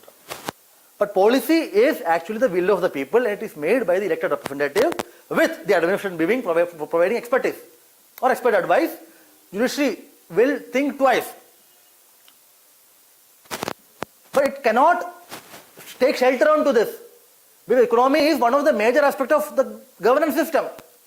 If that is the case, economy, then let's say financial fraud, cryptocurrency, and let's say this digital economy. There are multiple things are happening. Privatization, disinvestment, labor law. All these things then will be out of the purview of the court. 4 labor laws have been formulated for labor code. Economy, economic decision, policy. It's a law, fine. But if that is the judge that is applied, then every time the court will be losing its power of judicial review. But it is true that court think twice before entering into the policy domain. But that does not mean that court should not enter. The purpose of court entering the domain of the executive is to establish rule of law and prevent absolutism, and to fulfill the duties and responsibilities given under the Constitution. It is the purpose of entering is not encroachment. The purpose of entering is to provide checks and balances. Public interest is the motive. Rule of law is the aim of entering. Not to create problems for the executive. No. Clear? So I am saying that it cannot be, it may not be right always to say that the judiciary will not look into it's an economic decision, economic policy. We are not expert. No, because judiciary have the stellar example, tradition of looking into economic policy where the interests of the people at large have been impacted. And the field cover jurisprudence is something which is not a healthy trend. Right? Rest you can read from the books. So when you said procedures in democracy, does it also include conventions which don't have any sanctity, constitutional conventions? Yes, because when you use the term constitutional law, which it includes convention also. Okay, leave it. Conventions are not codified. If you codify convention, it becomes what we say, it becomes part of the law. Conventions are uncodified traditions which have force of law. Who says it has force of law? It is a convention is a part of the unwritten constitution. If you see the evolution of constitution of United Kingdom and other unwritten constitution and Indian constitution also, you will see convention have been upheld, which have force of law. But it is not a law. So conventions are, parliamentary conventions are also part of procedures, uncodified procedures. You see, what is that? Parliamentary privileges. Parliamentary privileges are not codified. So what is parliamentary privilege? It is, we can't say this 1 and 2, 3 are parliamentary privilege. It is uncodified. Governor calling the party which is majority, or leave it, the idea of caretaker government. Caretaker. This is another example. Caretaker government. Caretaker government is something, a convention. Not given any statute, not given any constitution. So parliamentary government, for that matter, any government, whether it is parliamentary, presidential, under the constitution, written constitution, federal, unitary, conventions are an essential aspect of governance. Conventions provide flexibility. Anyway, that's a different debate altogether. But conventions are procedures. Yes. Huh. Yes, yes. Sir, by passing of this demonetization, 99% currency has been deposited in the Reserve Bank from after this. But the government is saying we are blocking the terror currency and the black money. They are maintaining the in terms of dollars and gold. How we can able to control that currency, sir? By demonetization. Demonetization and terrorism. You should ask this question to the government. See. They are maintaining the currency in the form of dollars and gold. How we can able to control? No, no. This idea that terrorists are maintaining currency in dollar and gold is, in fact, that the idea that terrorists are maintaining their wealth in terms of dollars and gold is not correct. They will have, but ultimately, if they are conducting terrorist operation in India, they should have money in India. They have to convert that dollar into Indian money. And terrorists are also having something called FICN, fake Indian currency note. So let's say government demonetized 500 and 1000. So I am from a terrorist organization, right? So I have huge number of currency, 500 which are fake, but demonetized. So what will happen with this 500? Everybody knows that this is invalid, illegal tender. If I want to deposit this to a bank, the bank will have that machine, we'll see. And not only that, if these are legal, proper money, huge number of money, can the terrorist go to a bank or institution saying that this is my money, I want to deposit my account? Trace, they will trace. Right?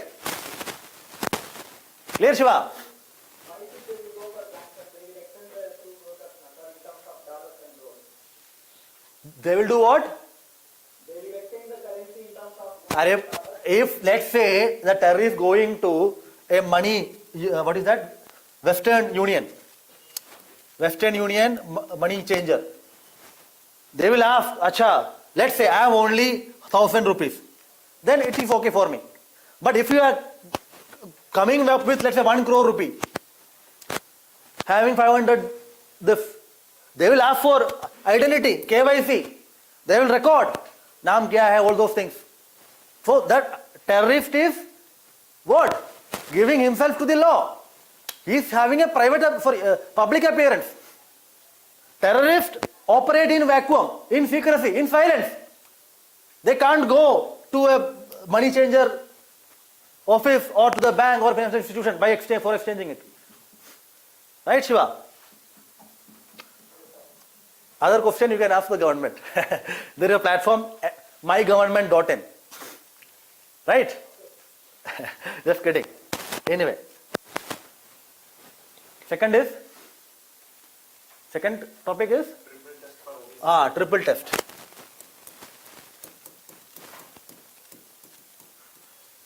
Test of OBC. We have taken almost 2 hours for this demonetization. Anyway, triple test of OBC. You see, reservation in general, as far as India is concerned, there are 3 types of reservation. One is reservation in educational institution. One is employment. Another is political.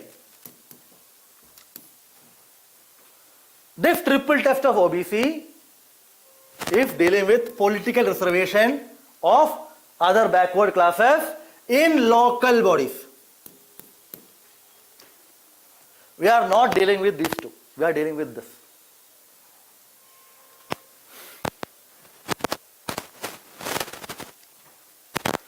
As per the Constitution, reservation for scheduled caste and scheduled tribes in local bodies are mandatory according to the population within the local area. But the reservation for OBCs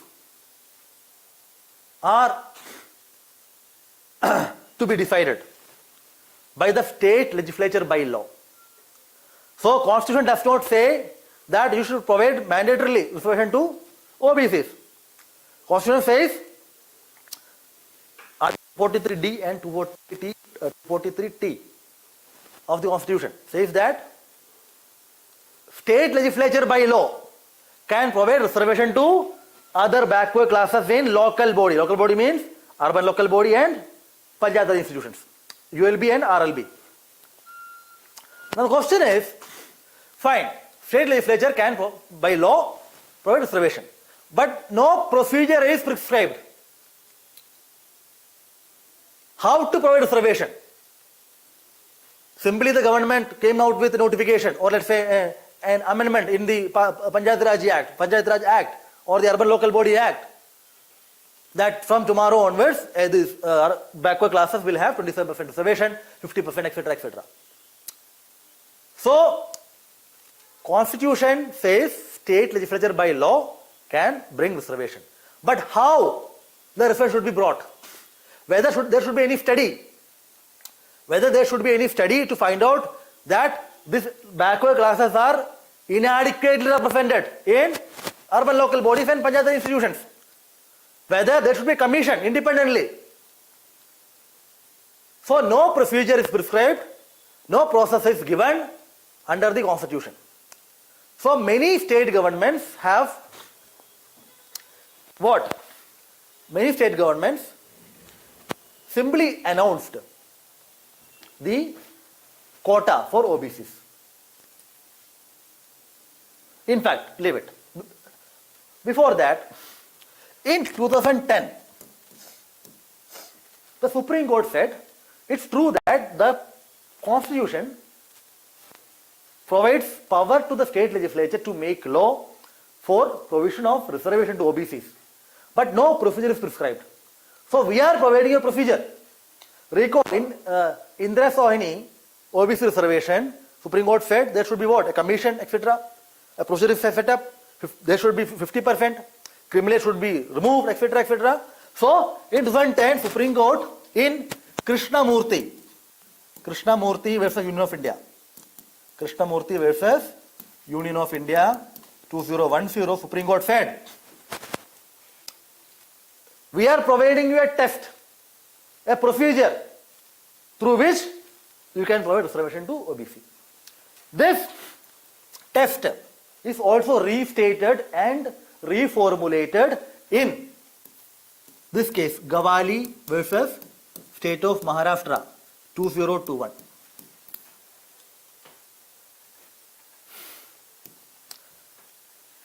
On the backdrop of Krishnamurthy and Gawali, Supreme Court laid down triple test. Triple test means 3 steps should be followed. Then only you can provide reservation to who? The OBC. What are the tests? Number 1, independent commission. Independent commission to be set up. Number 2, empirical study and data. Number 3, not more than 50%. Means that Gawali and Krishnamurthy, Supreme Court said, we are laying down the triple test. Matlab, 3 tests. 1, 2, 3. 3 tests should be fulfilled. तभी आप reservation दे सकते किसको? OBC को. तो ये क्या है? Independent commission. The state government should set up an independent commission who will empirical study, who will see what is the population of OBC, how many OBCs are represented in the PRI and ULB, whether they are represented in ward level or in the, how many of them are office bearers, which means president or chairman, etc., etc. So they will study empirical study, which means proper study will be conducted, not on assumption. Research. Second, whatever reservation you provide, the total reservation for SC, ST, OBC should not be more than 50%. These 3 tests should be fulfilled. Then only you can provide reservation to OBC. But there are many cases, many state governments have taken decisions which violated this triple test. As the most recent decision is this, Allahabad High Court, 2022. The Allahabad High Court struck down the decision of the Uttar Pradesh government for providing reservation to OBCs in local bodies. Why? The Allahabad High Court said this is not done. The study is not empirical. What study you have conducted, it does not satisfy this second aspect. And not only that, you have given reservation to the population. The study is inadequate. Simply means Uttar Pradesh government decision to provide reservation to OBCs violated this empirical data. So Allahabad High Court struck down the decision and said that conduct the election to local bodies without reservation. Uttar Pradesh government went to Supreme Court stayed the decision of Allahabad High Court and given time to the Uttar Pradesh government to reconduct the study properly and then come out with the data. That is the reason we are discussing this OBC wala system. Keep in mind, it is political reservation, not economic and, not educational and employment. We are not dealing with Article 15 or 16. We are dealing with 243 D and T. These articles are not important, simply 73rd Amendment and 74th Amendment. Right? Triple test. Not only this, Uttar Pradesh, there have been other state governments, like let's say Maharashtra, Madhya Pradesh, Bihar, Karnataka, Jharkhand, etc., have taken decision to provide reservation to OBCs, which prima facie violated this. Madhya Pradesh government decided to provide reservation to OBC. But Supreme Court said that this violates the triple test. But after 1 week, Madhya Pradesh government came to Supreme Court with a new report. Supreme Court accepted, fine, this is okay, you carry out the election and provide reservation to OBC. Maharashtra government set up a commission, independent commission. But before the commission giving the report, Maharashtra government issued an ordinance for giving reservation to OBC.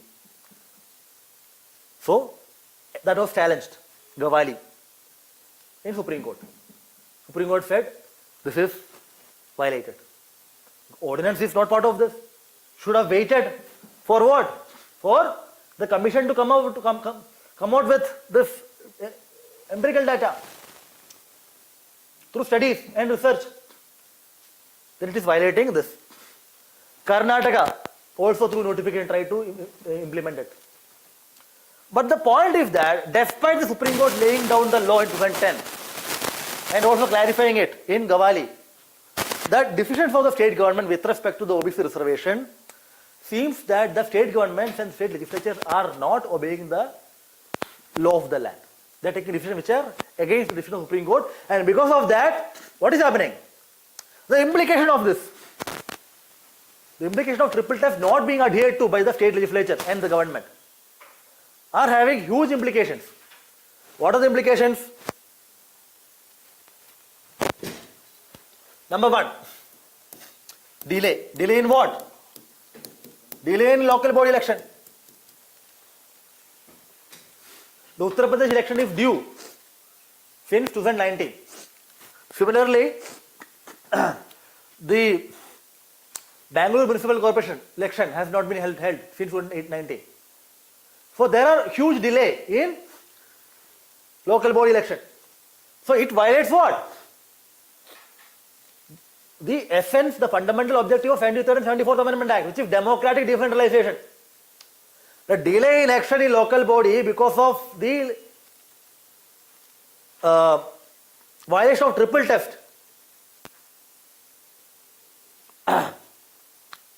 dilutes the idea of democratic decentralization. Democratic decentralization means what? Local body should be empowered, there should be election, there should be representatives at the local level. The local people can govern themselves, local governance. Now there is no election, what will happen? So there is no elected body. And because of this delay, the essence of the objective of 73rd and 74th Amendment Act is impacted. Number two, this delay, the Constitution says that the tenure of the local body, elected local body, is 5 years and not any longer, which means 5 साल के बाद extra नहीं हो सकते हैं. So let's say one local body tenure came to end in 2019. Local body dissolved. But local government is running. Who is running? Administration. The Panchayat Secretary and others are, district administration is running. Bureaucratic administration. The purpose of 73rd and 74th Amendment was to de-bureaucratize, de-control the hold of administration over the local bodies and to give power to the people. So this is giving power back to the administration. Local government is running, but local body is not there. People's representatives are not there. Administration is there. This is pre-73rd, 74th Amendment Act scenario.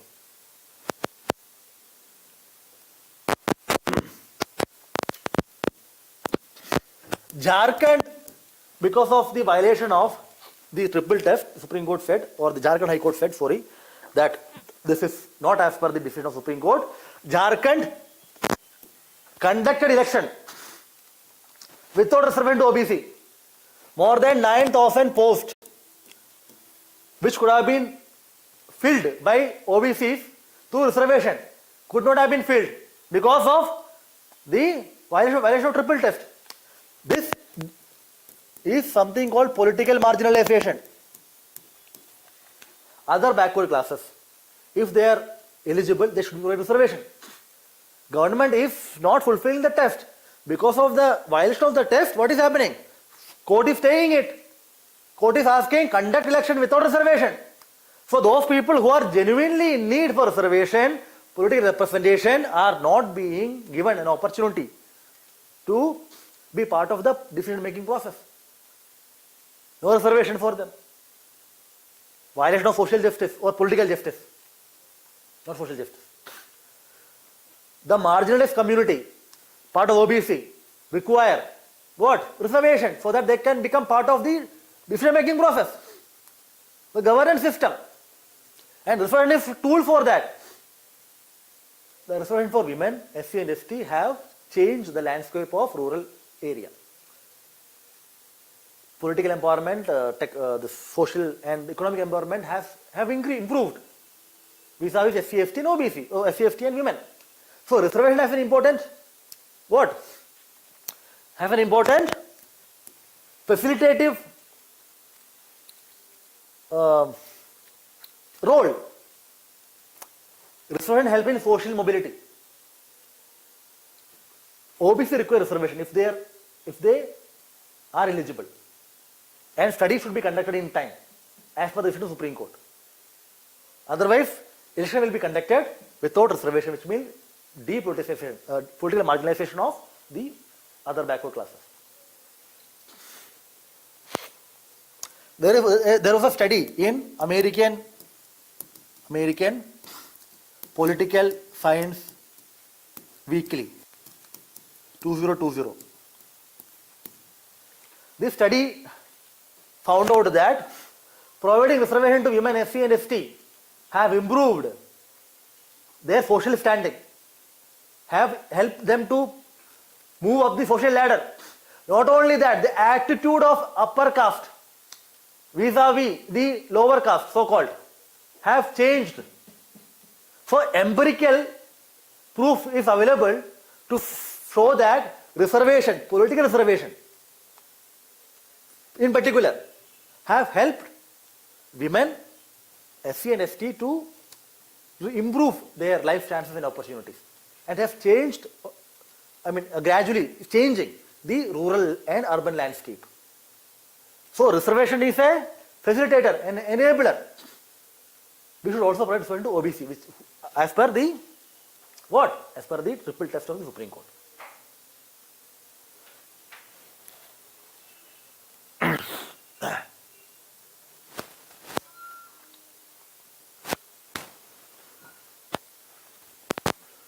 But because of the government, because of the state governments who are not adhering to the judgment of Supreme Court, the local bodies election are being postponed, local governance is being impacted, administration has come back to the local government, the reservation of the politically marginalized communities are being impacted. Right? So we are saying that the triple test as laid down by the Supreme Court needs to be followed in letter and spirit. But there is a problem here. The problem is the third one. What is the third pillar? 50% से ज़्यादा नहीं होना चाहिए. What if a local body has large number of OBCs who are politically marginalized, and by providing reservation to them, the total reservation in that area moves over 50%? Should we provide reservation to them or not? What is the sanctity of the 50% in the backdrop of Janhit Abhiyan? Which case is this? EWS. I'll take this EWS. Don't worry. I'm waiting for the review petition to be heard, and right, I'll take. Don't worry. In this EWS case, what happened? 10% of quota was upheld. Isn't it? The total कितना हो गया? In the final fact, 50% से ज़्यादा नहीं होना चाहिए. 10%, 60%. The idea of 50%. This idea 50%, whether it is in economic, whether it is in the employment, public employment or political, this is based upon the Indira Sawhney idea, 50% wala. That is the basis. Now 50% is breached here. The bench of the Supreme Court, Constitutional Bench said that 50% is not violative. So economic criteria you can provide. So what is sanctity of 50%? The 60% is an accepted norm depending upon peculiar condition. But so local body has OBCs which require reservation. For let's say 30% reservation, 25% reservation, or let's say 40% reservation. And if you add SC/ST, if it goes beyond that, then it violates triple test. But then it is required because triple test lost that sanctity, especially the third one. The third pillar triple test, that is the 50% criteria, needs to be revisited in the backdrop of EW's judgment. Are you able to understand? 50% is not what is called a line which cannot be breached. No. If a government, by conducting empirical study through an independent commission, can come out with the idea that, or this decision that OBC population is very huge, they should be provided reservation, even if the total reservation is beyond 50%, then it is acceptable. This arbitrary 50% is not to be a reason for striking down the decision of the state government, because all the states are unique. The population, the marginalization, the landscape are different. You cannot have a one straitjacket formula of a test. There should be flexibility.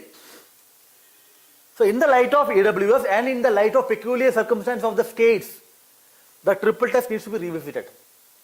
But as long as that stands, as long as triple test stands, which is the law of the land as laid by the Supreme Court, it should be followed. But another issue is this. First point is that what? Independence of an independent commission is set up. The idea behind this setting up of commission, data, etc. is to find out the OBC matrix.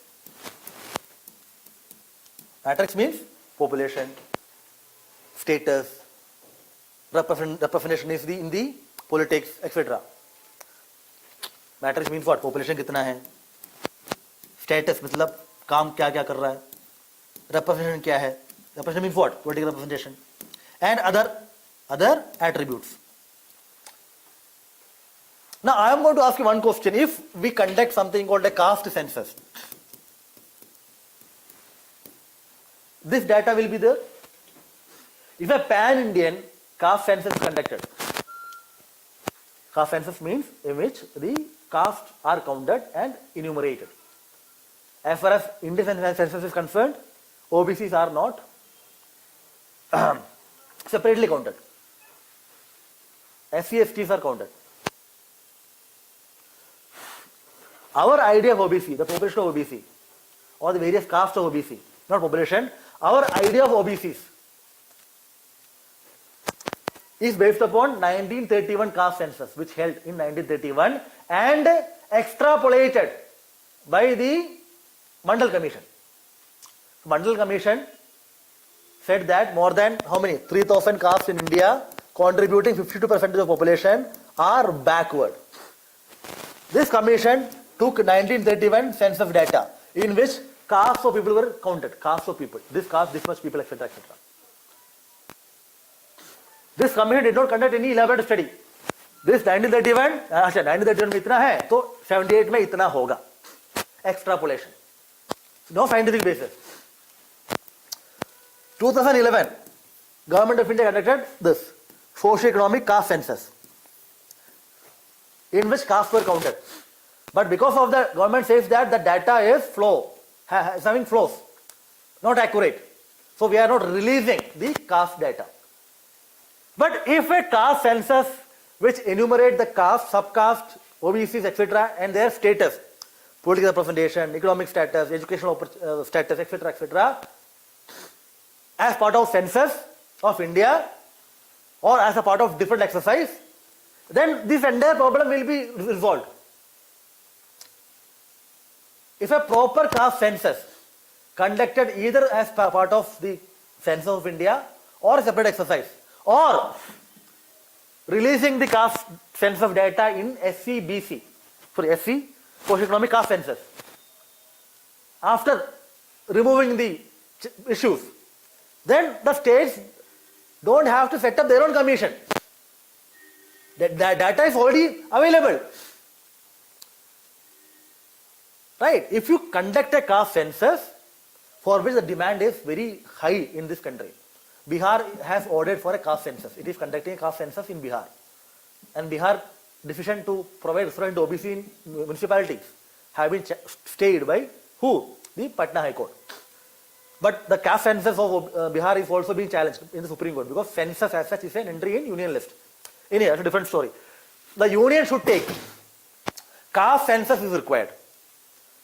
Providing caste census, conducting a caste census will provide adequate empirical data so that reservation can be streamlined.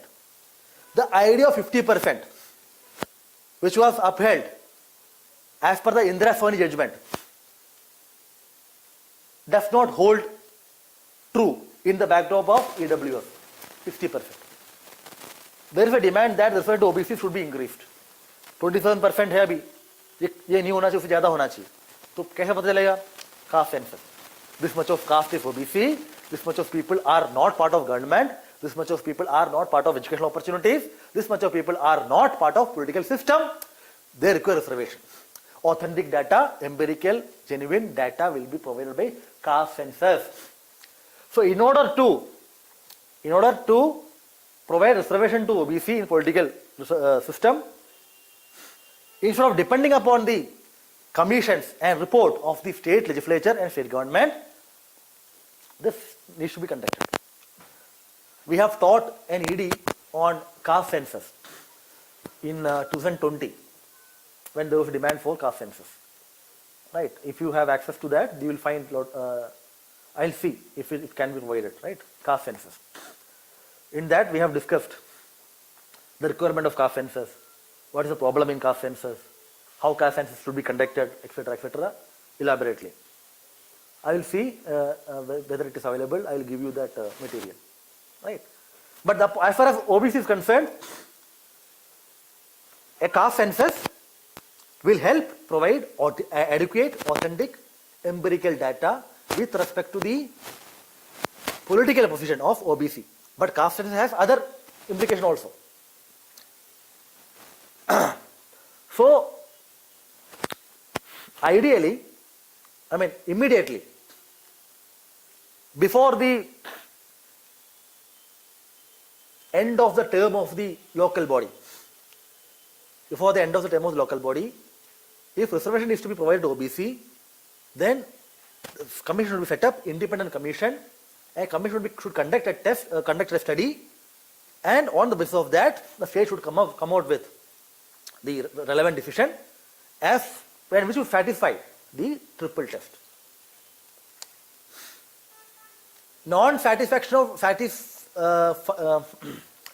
Non-adherence to the triple test by the state government is not an option at this point in time. Local body is the lifeblood of local governance. The purpose of 73rd and 74th Amendment Act is to give power back to people and also to give power to those who are historically marginalized. Constitution mandates that SC and ST should be given reservation and women too. And the reason why Constitution provides option to state legislature to refer to OBCs is because the status of OBCs is different across states. So as per the Constitution, the reference should be provided to the OBCs by conducting appropriate study. Otherwise, delay will happen, OBC will keep on marginalizing, administration will control the governance, the local body will become a myth. Local governance will become a myth. As such, local body is suffering from what? 3F, function, functionary and funds. What of other challenges are there? Now, because of the lack of election, no representative body at the local level. No election because of no reservation, delay, bureaucracy is running the government, local government, pre-73rd and 74th system. This should not be the case. State government, state legislation should be proactive in addressing the problem of OBCs. If something is required, should be provided as per the Gawali and Krishnamurti. And Supreme Court also should provide a consistent approach as far as triple test is concerned. Because when Madhya Pradesh came to the Supreme Court, first time, after it was challenged, Supreme Court said, you are not satisfying triple test. After 1 week, Supreme Court, Madhya Pradesh government came to Supreme Court. Supreme Court said, सब कुछ सही है. Why सब कुछ सही है, ये नहीं बताया. What has changed within 1 week? No. I am saying earlier Supreme Court said, you are not satisfying triple test. So, you can't provide reservation. But after 1 week, government came back to Supreme Court with another report. Supreme Court said, सब कुछ सही है. But what has changed within this 1 week? What has the government done within this 1 week to make that report satisfy the triple test if not given to the Supreme Court? So decision is not a speaking order. Public referring nahi hai. Maharashtra came to Supreme Court. They said, no, we will not give. So the approach of Supreme Court is not consistent. Some states are coming, it is staying. Some states are coming, it say okay. The Allahabad High Court judgment is as per the Supreme Court judgment. Supreme Court said, भाई 3 test जो है fulfil करना है. इलाहाबाद का high court ने देखा कि the UP government is not fulfilling it. So stayed it. Which is as per the judgment of Supreme Court. The Allahabad High Court is following the law laid by the Supreme Court. But Supreme Court के पास UP government चला गया, Supreme Court ने Allahabad High Court का judgment stay किया. It means it is staying its own judgment. Inconsistency in approach. Supreme Court should be more consistent in applying triple test. Clear? So this is it, triple test. Very small topic, but also an important one. Because we don't really go into the political representation. We deal with the economic or let's say social, educational and employment aspects of reservation. This is a new one. I mean, new in the sense that a new development as such, triple test. Expect a question on this, whether in PT or means. Next one, third one क्या है? Sir, yes. sir, this political, OBCs, they have not been historically marginalized. They are only socially and educationally backward. So isn't that mean they should be given political reservation about 50%? If their population is more, sir, they will directly get elected, na? Why should we link this backwardness with political representation? One terminology, historical. I am saying historically marginalized. The historical is a macro thing, na? It can be educational, social, economic, anything can be there. Political also. Historical means for a long time. I am not saying all the OBCs are marginalized. Number one. Number two, you are saying that OBCs are having, let's say, in local body OBC population 50%. So are you saying that Indian people are voting on the basis of caste? And not only that, OBC, they belong to various parties, BJP, Congress, etc., etc. Their vote can also be divided on the basis of party lines. There is no guarantee that because of the population of OBC is higher in one district or one area, they will be elected. No. In fact, this idea is against the approach of democracy. Because that equates democracy election with caste. People vote their caste, not cast their vote. This is not the correct approach. Right?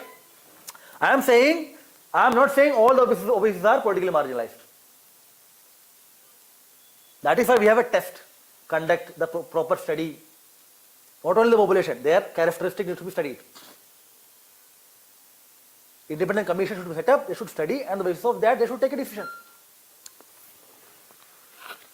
It is true that there are many castes which are part of OBC which are historically marginalized, who may not be a part of SC and ST.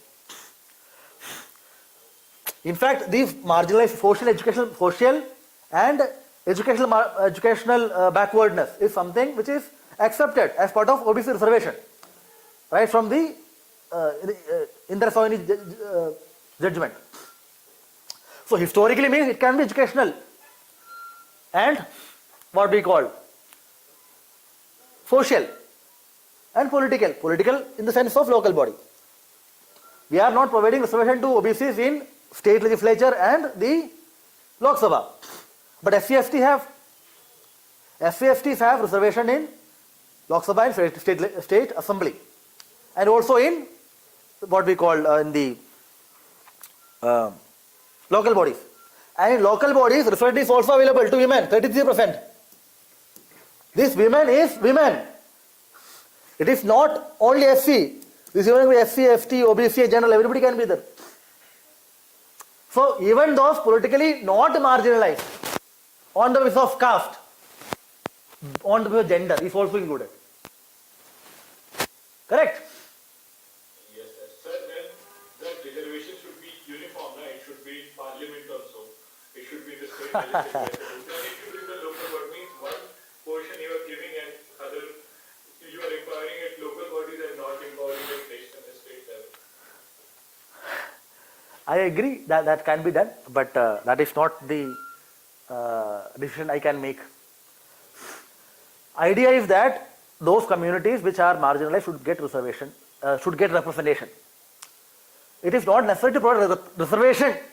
It is not necessary to use the tool of reservation to provide representation. Always. Political parties themselves can take a decision that, okay, we will earmark this much of percentage to OBC, etc. In fact, whenever major political parties take a decision for choosing candidates, they also look at the caste arithmetic. This OBCs, Rajput and various etc. Gujjar etc. So informally they provide a representation, but it is not caste as such. I mean caste in the sense it is not mandatory as such. It is true that logically speaking, if you are providing reservation to OBC at the local level, why can't you extend it to legislature and the Lok Sabha? Logically it is acceptable. But I may not be able to give a reply that whether it should be given or should not be given. The same case applies to women. You are giving reservation to women for 50%. Yes, fine. We are given reservation to women here, and we are also trying to give reservation to women in the Assembly and Lok Sabha through that bill, 33% reservation, which is not being accepted. So, this reservation to marginal section is the accepted philosophy, accepted policy. So you are providing SC, ST and women, then why not OBC? But you can also say that you have de-reserved constituencies for Anglo-Indian. So de-reservation is also an aspect. Anglo-Indian reservation hata diya na. Anglo-Indian had reservation, two seats Lok Sabha. I mean nomination. So this also been removed. Anyway, it's a complex debate, right? But as far as local body is concerned, OBC reservation can be given depending upon their political representation. Political representation. Right? Triple test is something which is being followed at this point in time, although triple tests require reforms. Conducting a caste census in true letter and spirit can solve the problem. Okay, sir. Right? Thank you, sir. Okay. Third one? 19.2. This is something which will take a lot of time. So, 92 and reasonable restriction. 19.1. See, a judgment again of the Supreme Court. What is that? What is the time? 6:34. The allotted time for ED is over actually. 2.5 hours. Anyway, Kaushal Kishore versus Union of India. This is the case in which Supreme Court has debated, in fact discussed lot of important areas, important issues. One of the important issue that Supreme Court discussed in this was whether restrictions, whether additional restrictions should be added to Article 19(2).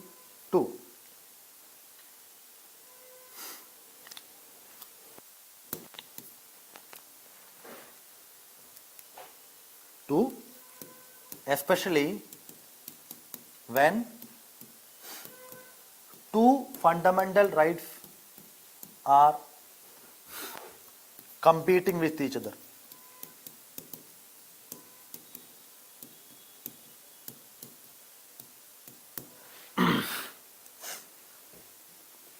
Article 19(1)(a) of the Constitution talks about freedom of speech and expression. Every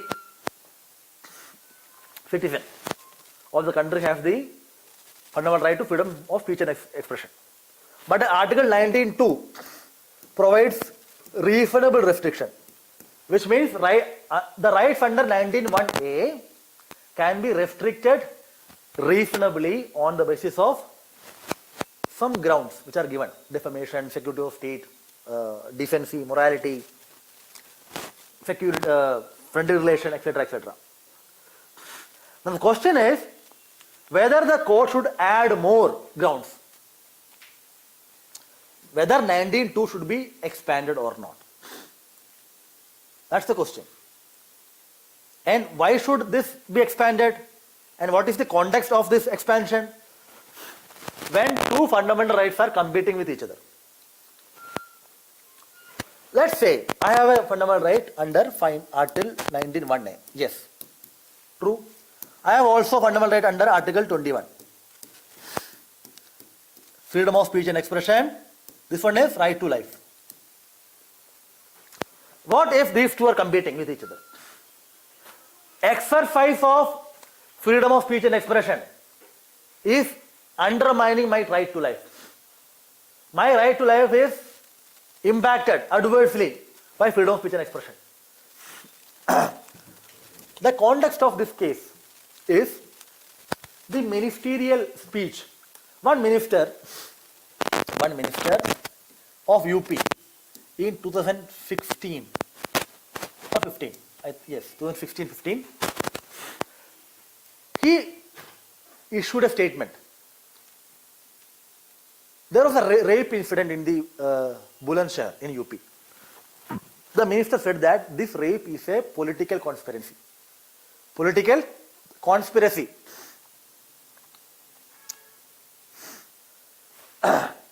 So minister used this 19(1)(a). Speech, fundamental right of freedom of speech.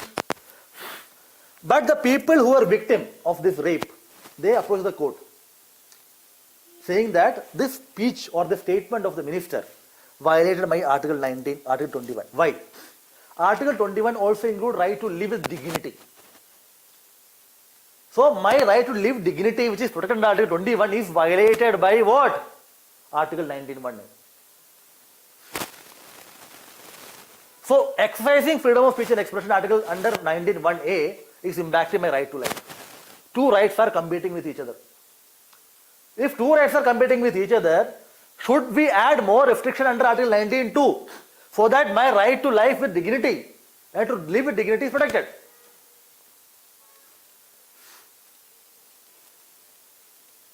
He is a minister. A minister is also a citizen. A citizen has a right to speech. Similarly, a minister has a right to speech. But when a minister is speaking like this, it is impacting my right to life.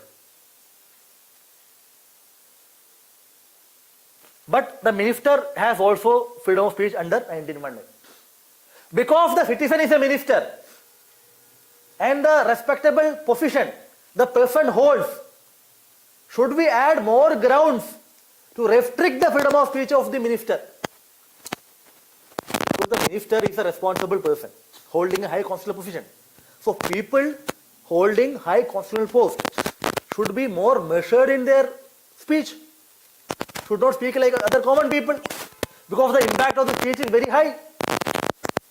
Minister controls administration. Police, he says political conspiracy. Do you think the victim will get justice at the hand of police? Police will not register FIR, will not investigate because minister is saying this. So whenever this competing things are happening, 21 is violated by 19 one day. I am giving an example here. So should the court step in and to add more ground to restrict the freedom of speech so that 21 is not violated? Is it in context of minister's free speech or in general any citizen's free speech? The context is minister, but it is applicable to everybody. Any person who Any person, yes. The issue arose in the context of speech of the minister. But if the Supreme Court is adding the additional restriction, it will be applicable to all.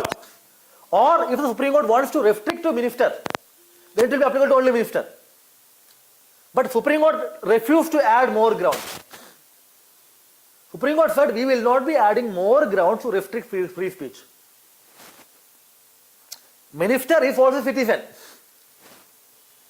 So as a citizen has the right to free speech, a minister also has.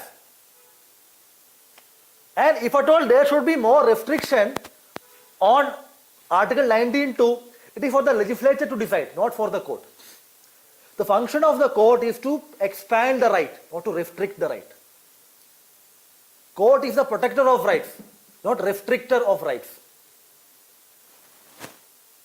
The court's job is to see whether the restrictions are reasonable or not to expand the restrictions and then to restrict rights, no.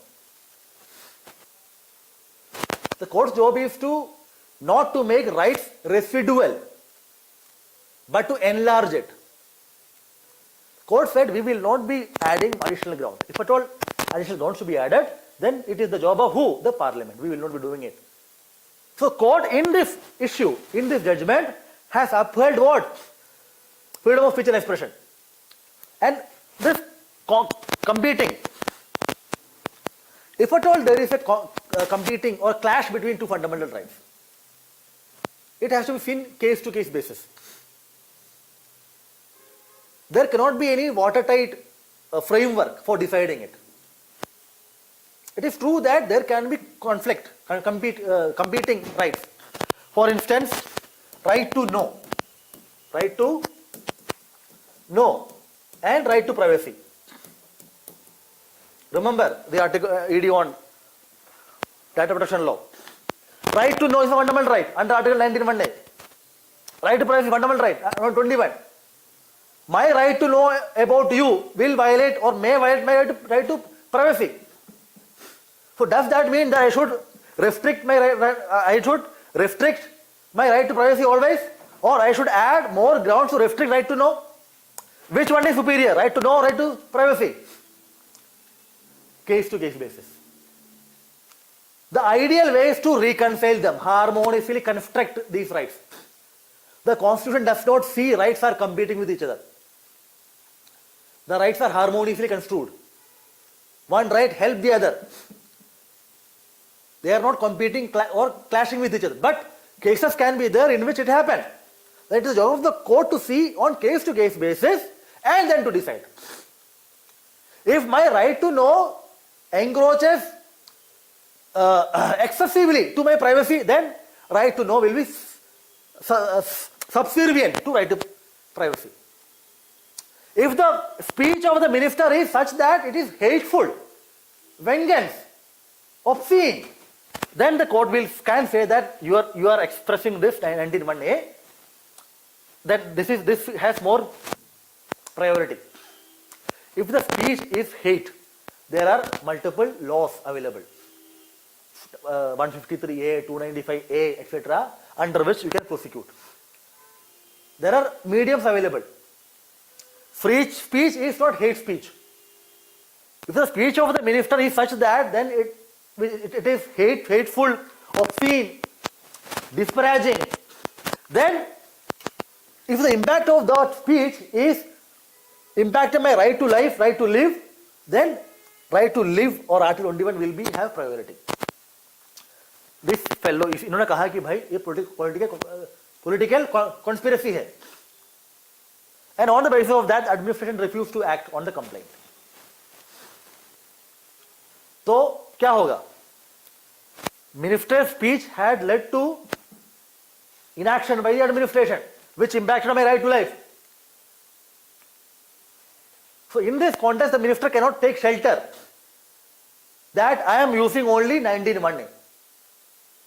But 19(1)(a) has limitation, and it is not a license for you to say anything. If your speech does not satisfy the free speech, then you will be liable. But as far as this is concerned, court said, we will not be adding any additional restriction. So this judgment of Kaushal Kishore, with respect to this decision, this issue, furthers right to freedom of speech. Is an example of court upholding the right to freedom of speech, not restricting it. So regarding harmony between the fundamental rights, Article 25 exclusively says that it shouldn't violate other fundamental rights. Who? When? The freedom to religion. The restriction on the freedom to religion includes that it shall not violate the other fundamental rights. Which article? 25, freedom to religion. 25. Your constitution? After the class you read it, I'll be here. It is wrong. Article 25 is, in fact, no fundamental right is absolute. Article 25, right to freedom of religion, under Article 25 is restricted by public health, morality, and what is that? Public health, morality, and there is one more. That's the other fundamental rights. Public health, morality, and decency. I am not able to recollect it, but there are three grounds, and right to freedom of religion under 25 is also restricted by all the other parts of part 3. This is what it says. It adds restriction, not reduces restriction. It simply means public health, morality, and other, the third one, and equality, discrimination, etc. are also part of 25, in the sense that right to freedom of religion can be restricted on the basis of those three grounds and other grounds in part 3. Untouchability issue, equality issue, discrimination issue, etc., etc. Right? It is not the other way around.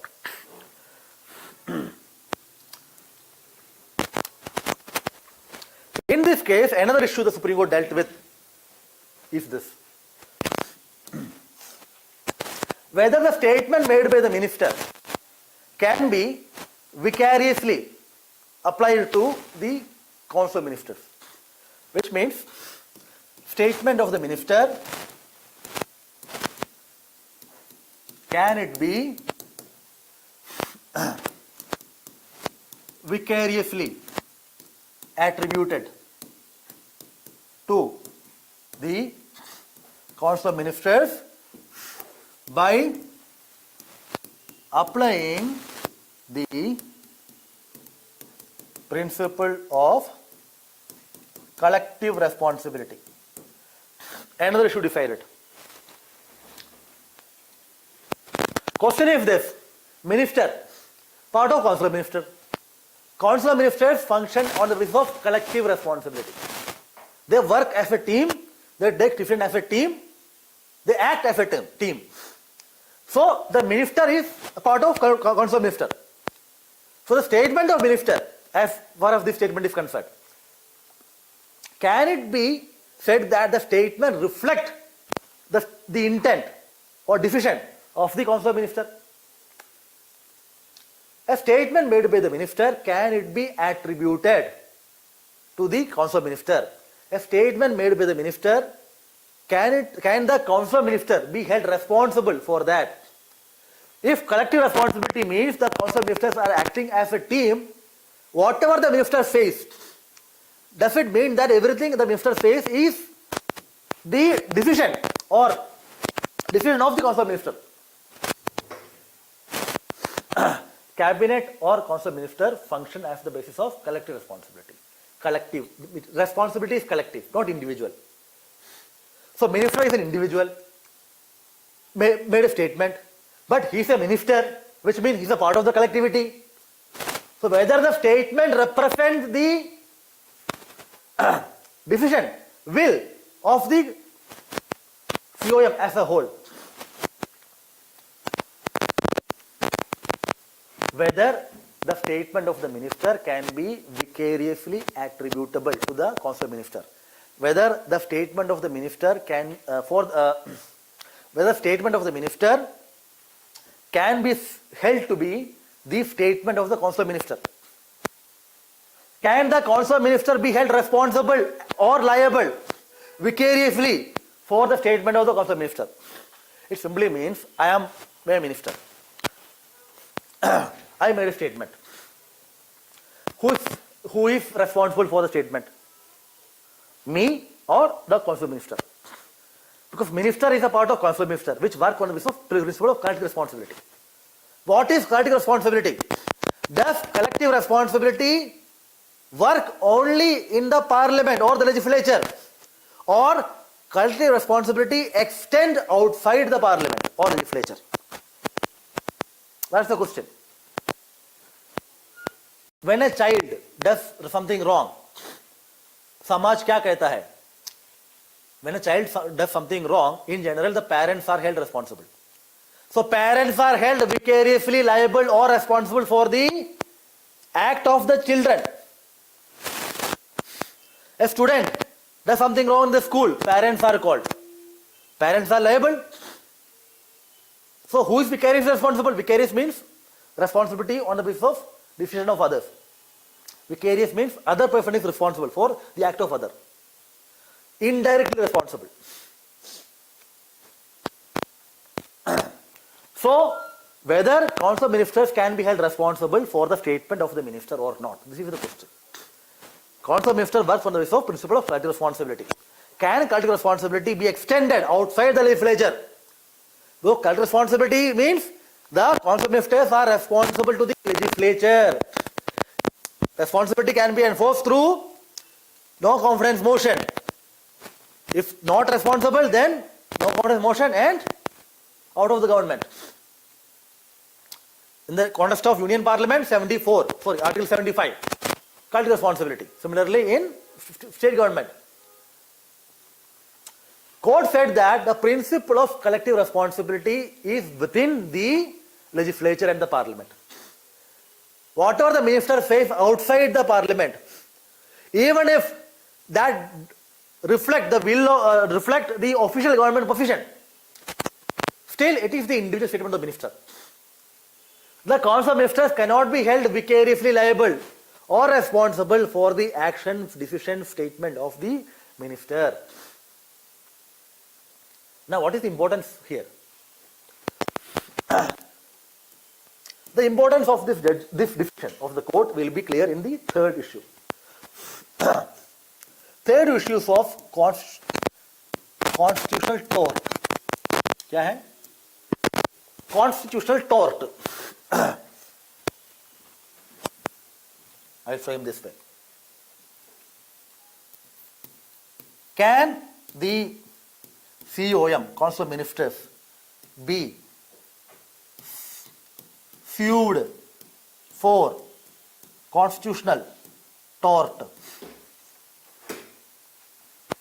if the COM are held to be vicariously liable?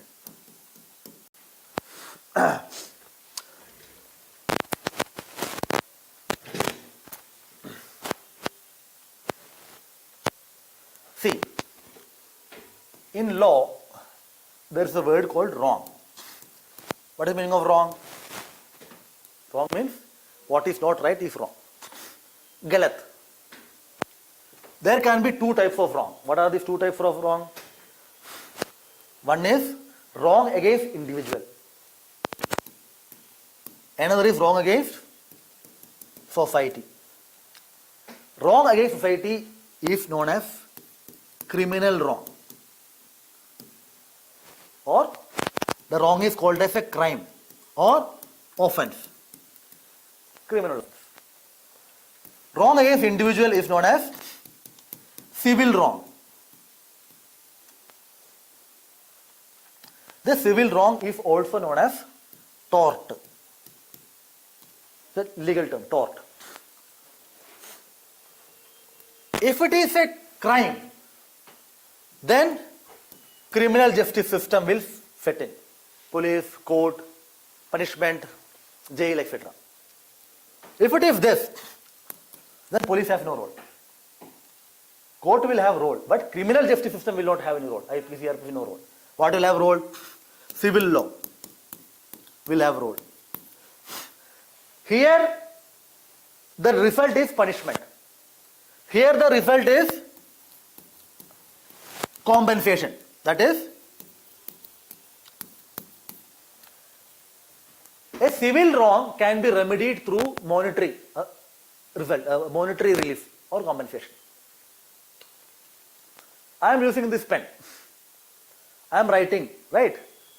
Accidentally of writing and explaining, this pen has gone and it hit somebody, and there was a bruise on your head or on your face.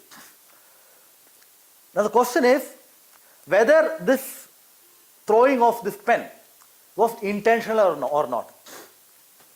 If it is intentional, then it's a crime. If it is unintentional, then you can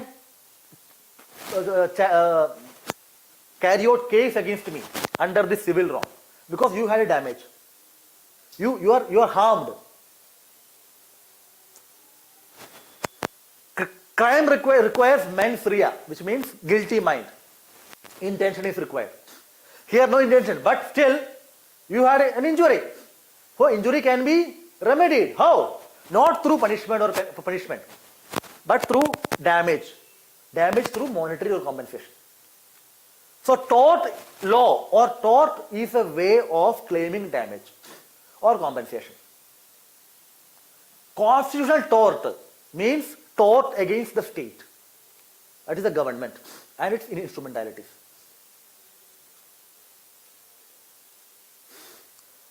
A minister's statement damaged my dignity. It's a civil wrong for me. So I can sue the minister under civil wrong. But minister is a part of consular minister, which is a part of state. So if the statement of the minister can be vicariously attributed to the consular minister, then I will be suing what? Who? Consular minister. So that is what? Constitutional tort. If the minister, if the FOM can be vicariously held liable for the action deficient statement of minister, then a constitutional tort lies against the consular minister. Article 300 clause 1 of the constitution deals with this. So I can file case, petition in the civil court saying that I suffered this much and I want money. And who is liable to pay? The state. But if the FOMs are not vicariously liable, which means no constitutional tort lies against the FOM, but tort will lie against minister as an individual. But state is not liable to pay the damage. Supreme Court said collective responsibility within the house. FOM cannot be held liable by the for the statement of minister.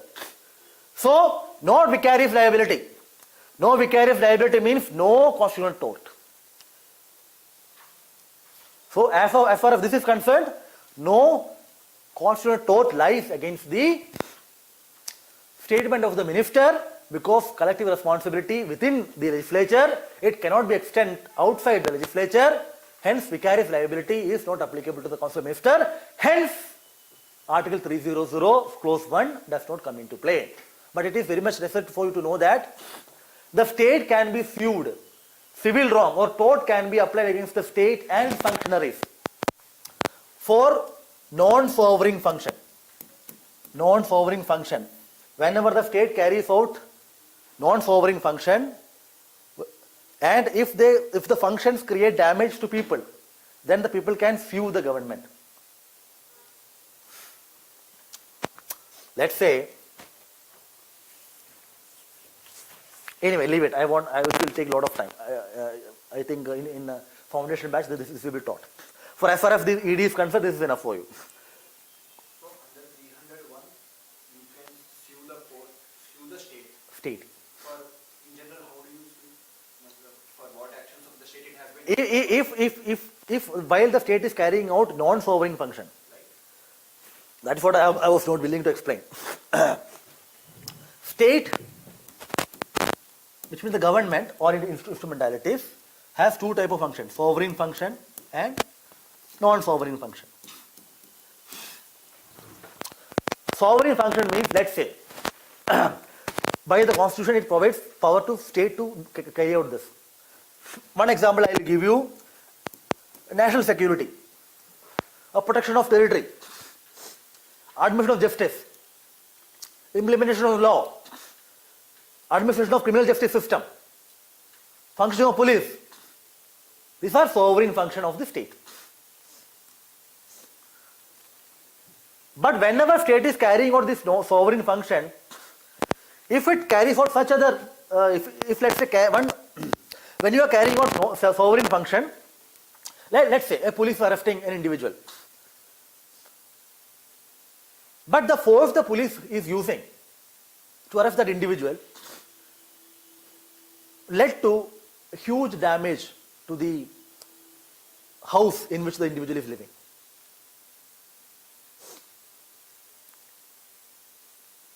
So arresting the individual is sovereign function, but damaging the house is not part of sovereign function, because you don't have to use that much force.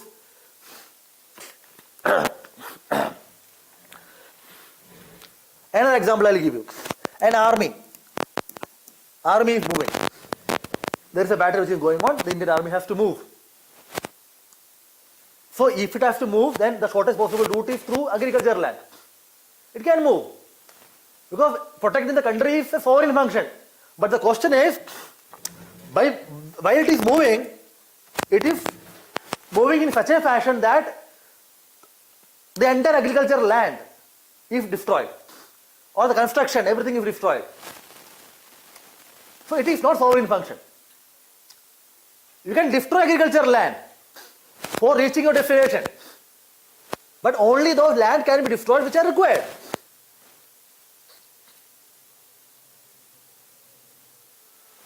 So it is not sovereign function. So what is sovereign, non-sovereign is a case-to-case basis, the court will decide. If the individual can provide that this force used by this administration or the action of the administration are not part of its sovereign function, it was excessive, then I can claim damage under civil. Criminal is it's okay, it can be there, but I can sue the state for damage, compensation, paisa chahiye mujhe. Right? But as far as the minister is concerned, in this particular context, that does not lie. But tort is applicable to state, provided it can be shown that the damage suffered is based upon non-sovereign function. Clear? Third issue: state. In this Kaushal Kishore versus State Union of India, Supreme Court also dealt with the issue of the state. What is the meaning of state? Can Article 19 and 21 be extended and made applicable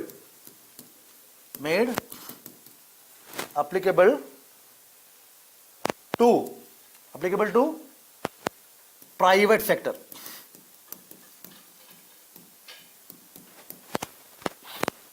Now you tell me, the fundamental rights under Constitution, can they be enforced against private individuals, private entities, private organization?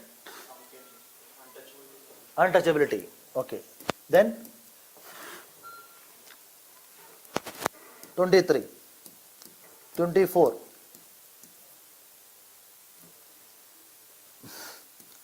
29(2), 21(a), etc., etc. As of today, or as per the Constitution, there are some articles in the fundamental rights which can be enforced against private individual also. But before this judgment, in general, 19 and 21 were not made applicable to private sector and private individual. If you see the wording of Article 19 and 21, it is not given anywhere that it is applicable to private sector also. And the Supreme Court in various judgments also have declined that 19 and 21 should be applicable to private sector in the form of writ, which means writ petition cannot be filed against private individuals and private sector by invoking violation of 19 and 21. But in Kaushal Kushal, Supreme Court said that Article 19 and 21 can also be extended to private individuals and private sector. It expanded the scope of application of fundamental rights. Fundamental rights are actually negative rights. You see, there are two types of rights. Rights are generally classified to two types. One is vertical, another is horizontal. Vertical rights are those rights which are enforced against the state. Vertical rights, state. So state is here, citizen is here. Vertical right. Horizontal. One citizen, C1, citizen 2, private, etc., etc., horizontal. Rights which are enforced against private sector is horizontal right. The Constitution provides for horizontal right under this. Supreme Court has expanded the ambit of horizontal rights by including private individuals and private sector under the ambit of 19 and 21. Why did it do so? Why Supreme Court extended it? Supreme Court said there is increasing movement towards horizontalization of rights. If you see the jurisprudence, the various case laws, etc., in the other regimes, whether it is Canada, whether it is Ireland, whether it is USA, Germany, Kenya, etc., etc., there is a movement towards expanding the scope of right and making it applicable to private sector. Number two, in the era of globalization, liberalization, privatization, etc., the private sector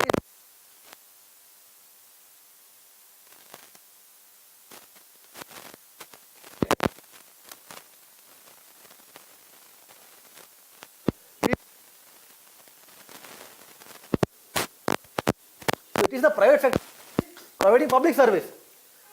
So the role of private sector in the life of people are very significant, very huge. So we need to expand the scope of rights to public sector also. Because private sector also.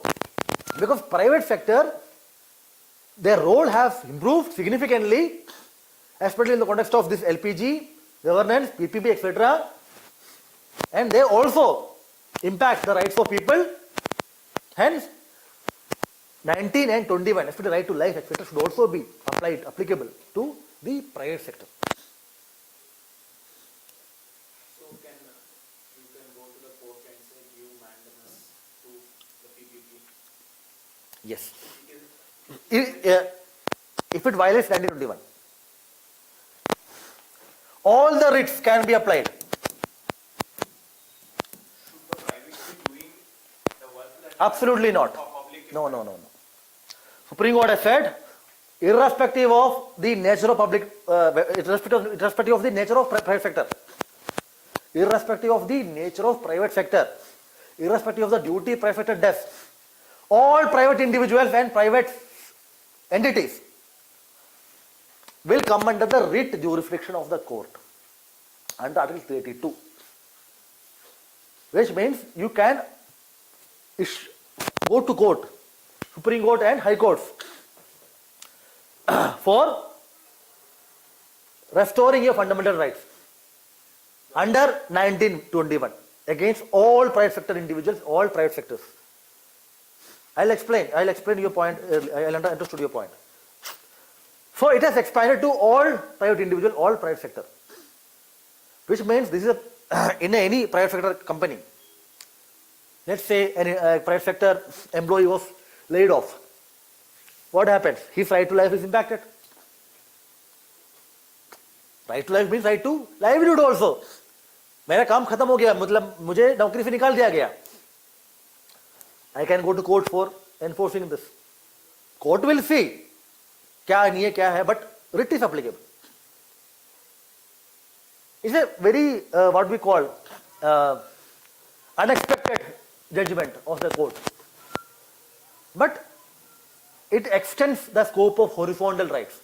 It expands the scope of fundamental rights as such to the private sector.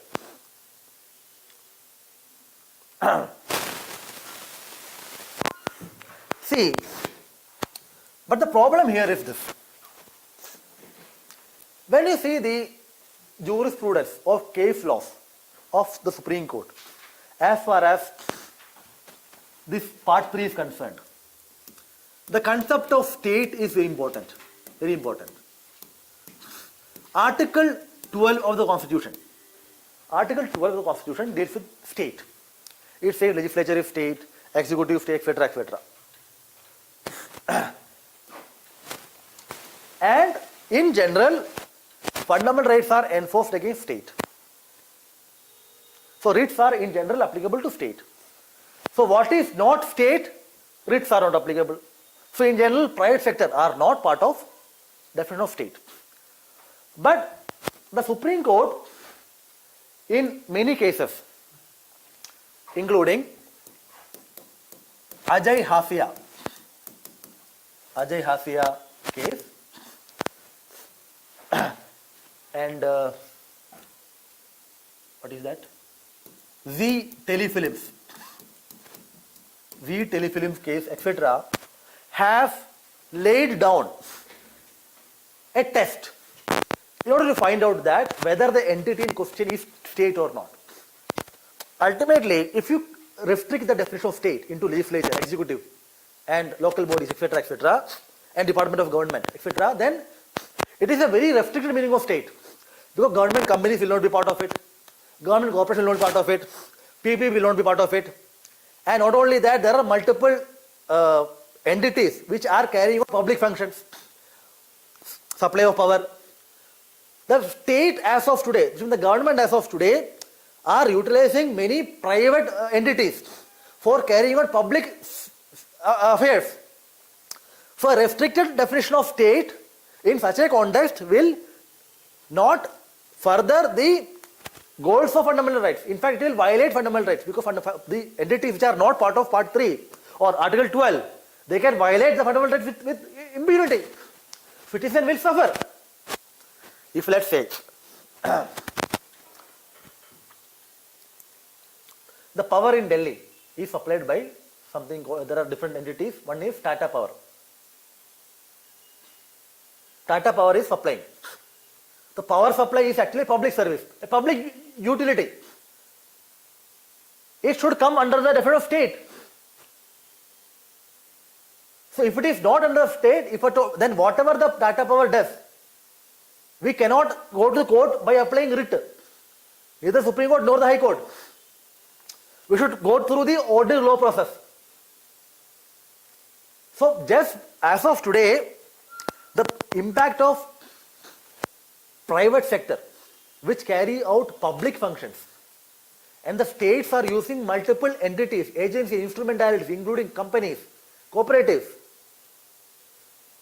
corporations, and various other agencies and authorities. We need to have an expanded definition of state. So what is state or not has been dealt by these two cases. There are many other cases also, Z Telefilms and Ajay Hasia. The fundamental approach here is this. The test is this: whether the entity in question is financially, administratively, or what else is? Financial, administrative. There is one more term.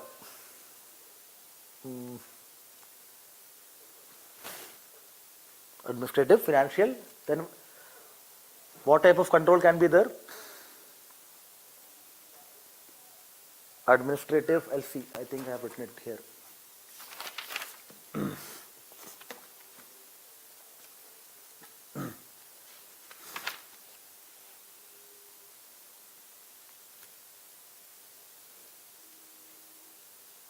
Functionally, yes. So the issue is this: whether the entity in question, which means the entity against which a writ is filed in the court, whether entity is functionally, financially, and administratively is controlled by the government, then it is a state. That has been the accepted way of deciding what is a state or not. If it is a state, then fundamental rights will be applicable. All. But here in Kaushal Kushal, what the Supreme Court did? It removed all these tests as far as 1921 is concerned. Habeas corpus as a writ is also applicable to private entities. It was accepted. But as in this judgment, this is not only habeas corpus, all the writs can be applicable. And Article 21 is a huge, it's an umbrella right. For anything and everything against private entities and individuals, people can go to the court. The good thing about this is the Supreme Court has expanded the scope of horizontal right, especially in the context of LPG, PPP, etc., etc. And especially also in the context of social media. One of the major problems is that social media is an aspect of our life. It has huge control over our life. We are dependent upon that in that sense. But social media is a private sector, which means not a state. But social media is a medium of expression. Social media is also a medium of livelihood. But whatever social media does, let's say WhatsApp, Facebook, whatever they do, let's say they blocked my account. So I cannot go to the court saying that my fundamental rights of expression is impacted. If at all I have to go to court, I have to go through the normal process or under Article 2 to 6 to the High Court. 32 cannot be applied.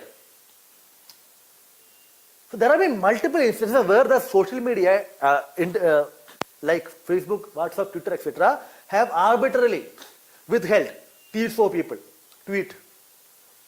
block their account. So, and also share the data of individuals with others, privacy violation. So if, as of today, this is applicable to them, so they can't take such arbitrary action. They have to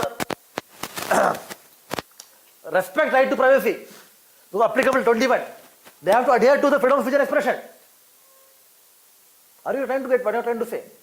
One senior advocate's Twitter handle has been blocked since 2018-19. He has filed a petition to High Court of Delhi. Case was going on. Twitter said, we are not under this, we are not a state, so we have our own policy, we will do that, etc., etc. Fundamental rights are not applicable to us. The day this judgment came, Twitter restored the account of the senior advocate. Now you and me can apply this Kaushal Kishore to social media.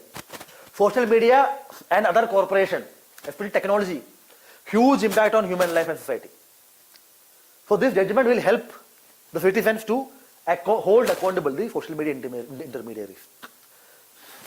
But the problem here is this: the court will be flooded with the cases. Private sector is huge. So 1921 is a very, these are trinity, two important aspects of the trinity of rights. 1921. Right of press, silence, etc., etc. under 19.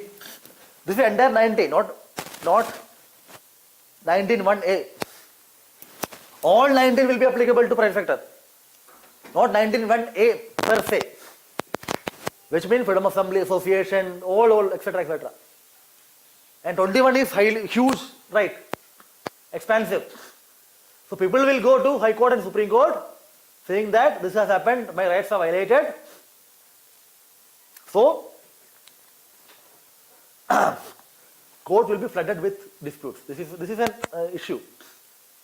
And second thing is that, see, the private sector should have freedom. Freedom to do business. Freedom to take their decision. And the freedom to take decision is also an example of deciding the personal policies, which means freedom of business also means freedom to take decision dealing with personnel. किसको खरीदना है, मतलब किसको रखना है, किसको निकालना है. अगर बिजनेस जो है वो खाटे में चल रहे हैं तो definitely there will be lay off. Recently Byju's laid off, lot of companies laid off individuals because business requires profit, otherwise they can't survive. If the business is in loss, then what will happen? They have to cut cost, and cutting down cost is one of the tool of cutting down cost is laying off employees, which has to be there for freedom of business. Here I will say I have been laid off, then what happens? My right to life and livelihood is impacted, RIT. So this can happen. This is not the ideal way. Although this expansion has good point, I mean, let's say positive aspects, but also what we call some negative unintended consequences. One is the RIT court, High Court and Supreme Court may be flooded with disputes, which are disputes of fact. Second, the decision-making capability of private sector can also be impacted. Third is that the reasoning given by the Supreme Court in this judgment is not substantial in order to reach this conclusion. Legally speaking, the judgment which Supreme Court cited and the examples which provided to reach this conclusion is not justified. I am saying Ajay Hasia, Z Telefilm, and various other cases like Vishwas case, etc., etc. All these cases have laid out some test to identify what is at state or not. Now, as far as this is concerned, 1921 there is no test. So, Article 12 has no meaning as far as 1921 is concerned. It is like a rewriting the Constitution. It is not going as per the precedents of the Supreme Court. Clear? But the question is, again coming back to the first one, should the minister who is holding such a responsible position and other public functionaries like MLAs, MPs, etc., should they be giving out such statements? Should they not be more measured in their approach, in their behavior?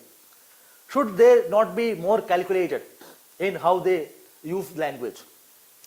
Should they not be showing more responsibility, a sense of responsibility? Because whatever they say, whatever they do has huge impact on the people. Because they are leaders and the followers follow the leader. So if the minister is using such words, and if other public functionaries, of which there are multiple examples in current context, hate speech, etc., many people belonging to a responsible position of this country have been accused of fomenting hate, communalism, etc., etc., and unparliamentary language, denigrating women, etc., etc. So it's a kind of loose talk. They are expected to speak the language of a civilized individual. They are expected to protect and promote the dignity of the house, dignity of the position they uphold. In this judgment, in Kaushal Kishore, one judge, the same judge who dissented in, what is that, Vikas Sharma. Vishal, क्या नाम है? Vikas Kumar Sharma. Vikas Narayan Sharma. Vivek Narayan Sharma. The judge who defended, Honorable Justice B.N. Nagaratna, this is the same judge who defended also in this. In not all argument, on not all issues, one issue she said that collective responsibility can be extended to the minister if the statement of the minister reflects the view of the council minister. If the council ministers issued a policy taken by the ministers themselves, if the statement of the minister is in consonance with the policy, if the stand of the government of the day is one stand, on this particular issue. This is the stand of the government.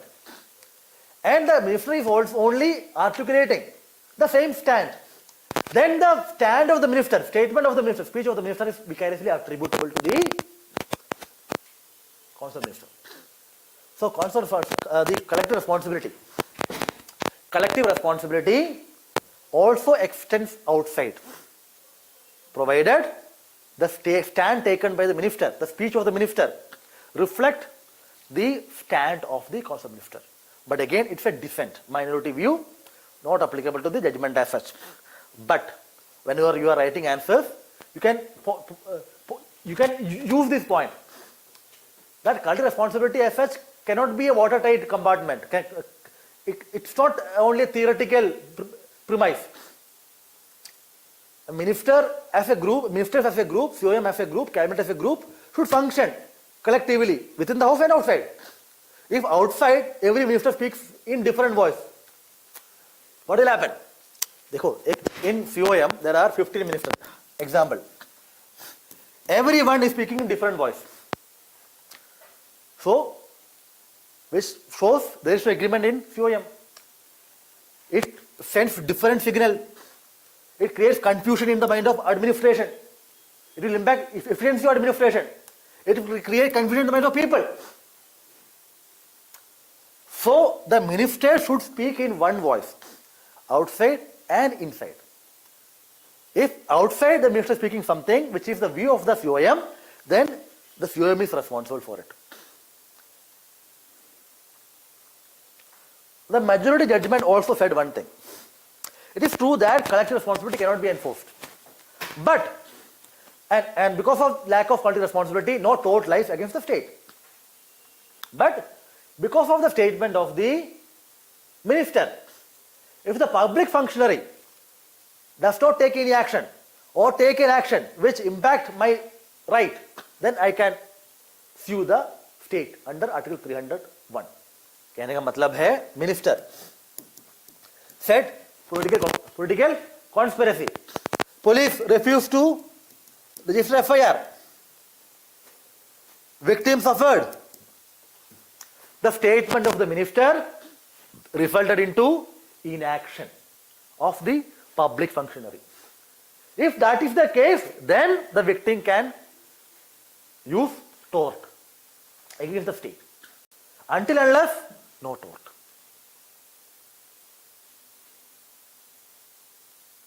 It's a judgment of the fire judgment, law of the land. So even if there is a question in the treaty, statement number 1, let's say statement, the state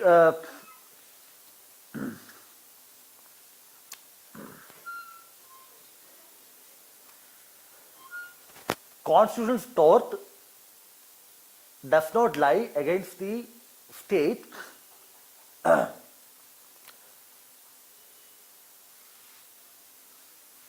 due to the individual stand of the minister. Under no circumstances the tort lies against the state due to the individual statement of a minister. This statement is wrong. Because this is a circumstance. I will frame the question whenever there is PT examination, right? Don't worry, but I am just trying to tell you this. Tort will lie, but this condition has to be fulfilled. Vicarious liability will be there, but under this. Otherwise, will not. In general, no tort. Exception, yes. Tort is an area which is difficult because it is technical. Because of this issue is there in the news, it's a development, expect question on this. In PT, you don't know, they may ask about what do you mean by constitutional tort. They can ask in the 10 marker and give explain or give example, etc. whatever. That is also possible.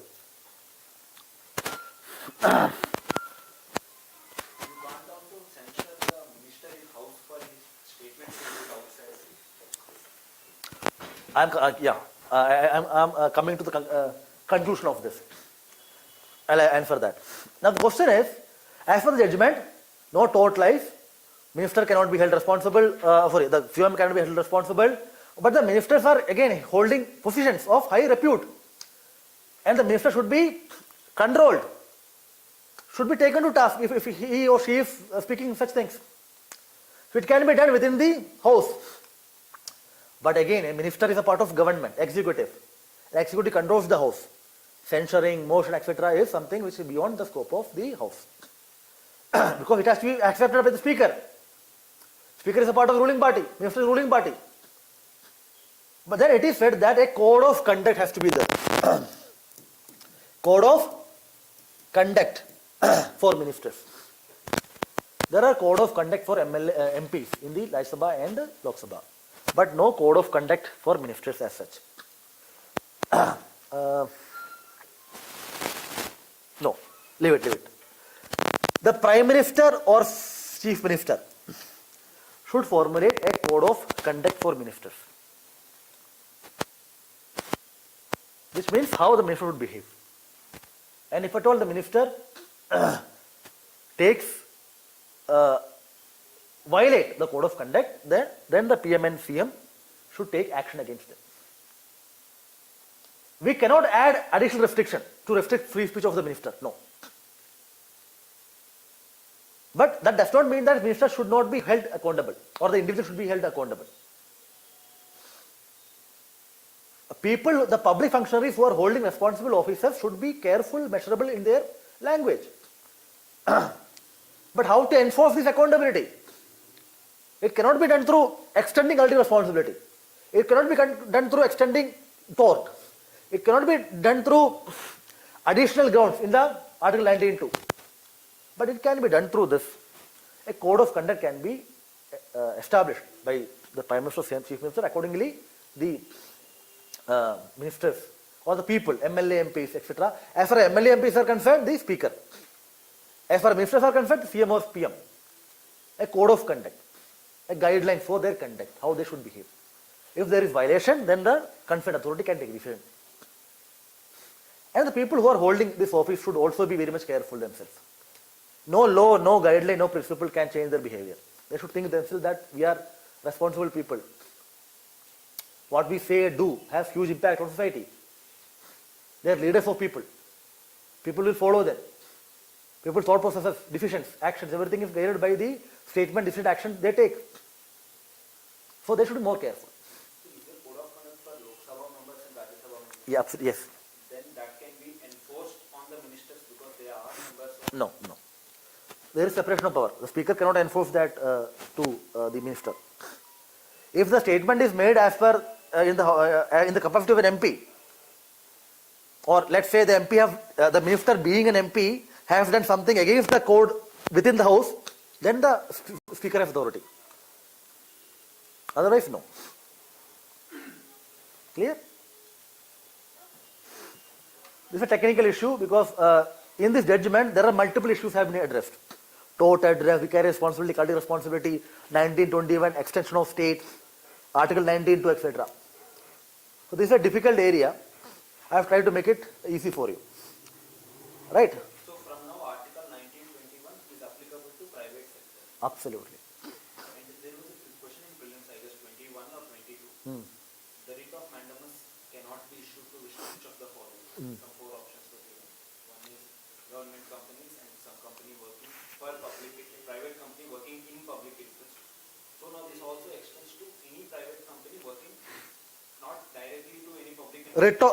Writ of mandamus to enforce 19 and 21 can be enforced to any public sector entity. 19 and 21.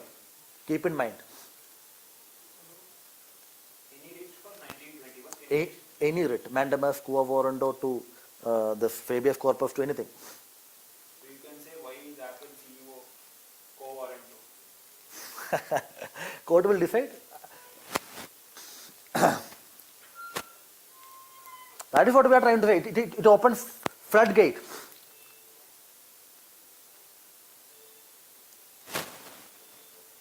We have to wait to see how this judgment's effect is panning out.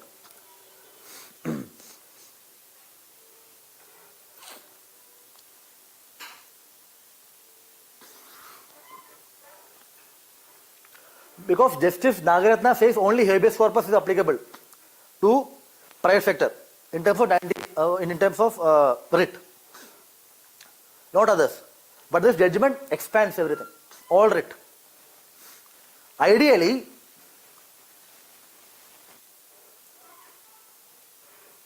the test in Ajay Hasia and others should be followed.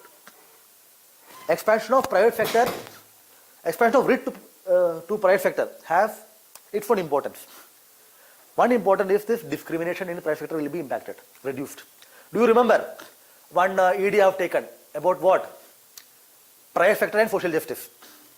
In that ED I have told you that reservation is not the right approach, and anti-discrimination law can be an approach. So discrimination will violate 15. If private sector violate 15, I will go to court using writ. So discrimination practiced by private sector on the basis of blah blah blah. I mean race, caste, etc., gender, all those things. Not gender. 15 में क्या है? RRCSP.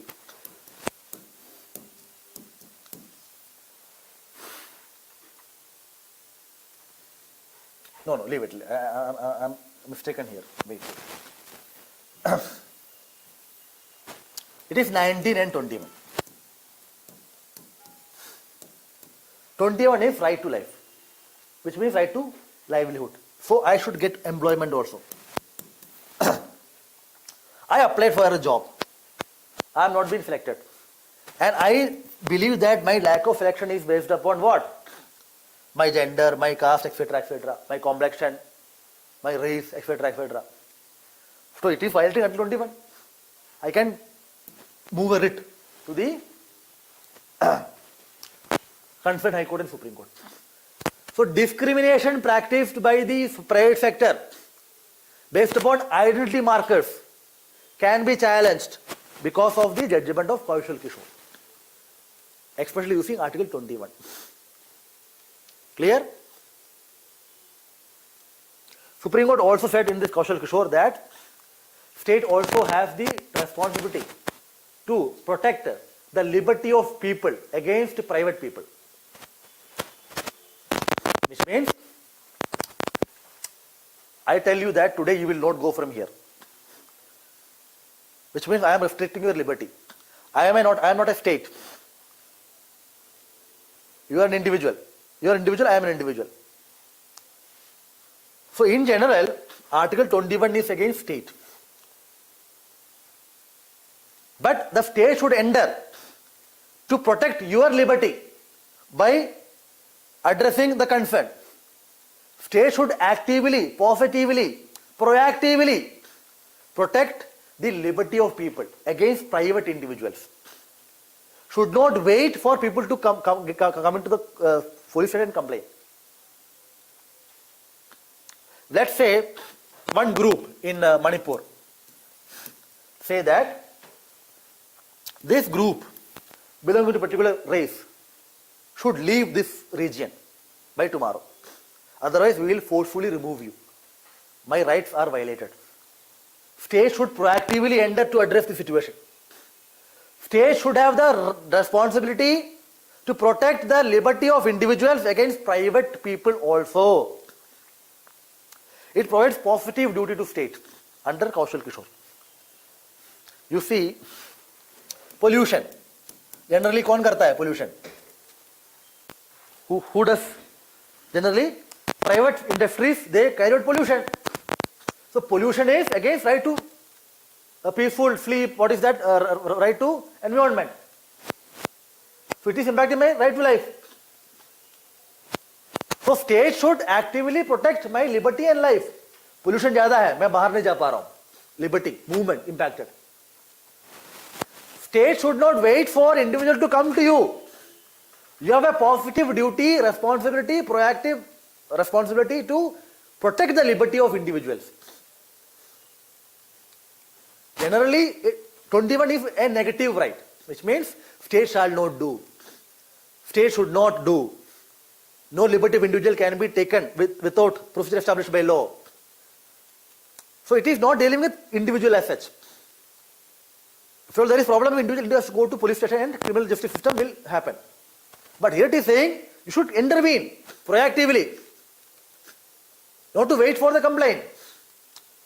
Because liberty of individual are also threatened by private sector, private individuals, not by the state only. So Kaushal Kishore provides a positive duty to the state to protect the liberty of individual against private sector and private citizens. If it is not, if it is violated, you can go to the court by using writ. This judgment as of this judgment is what we call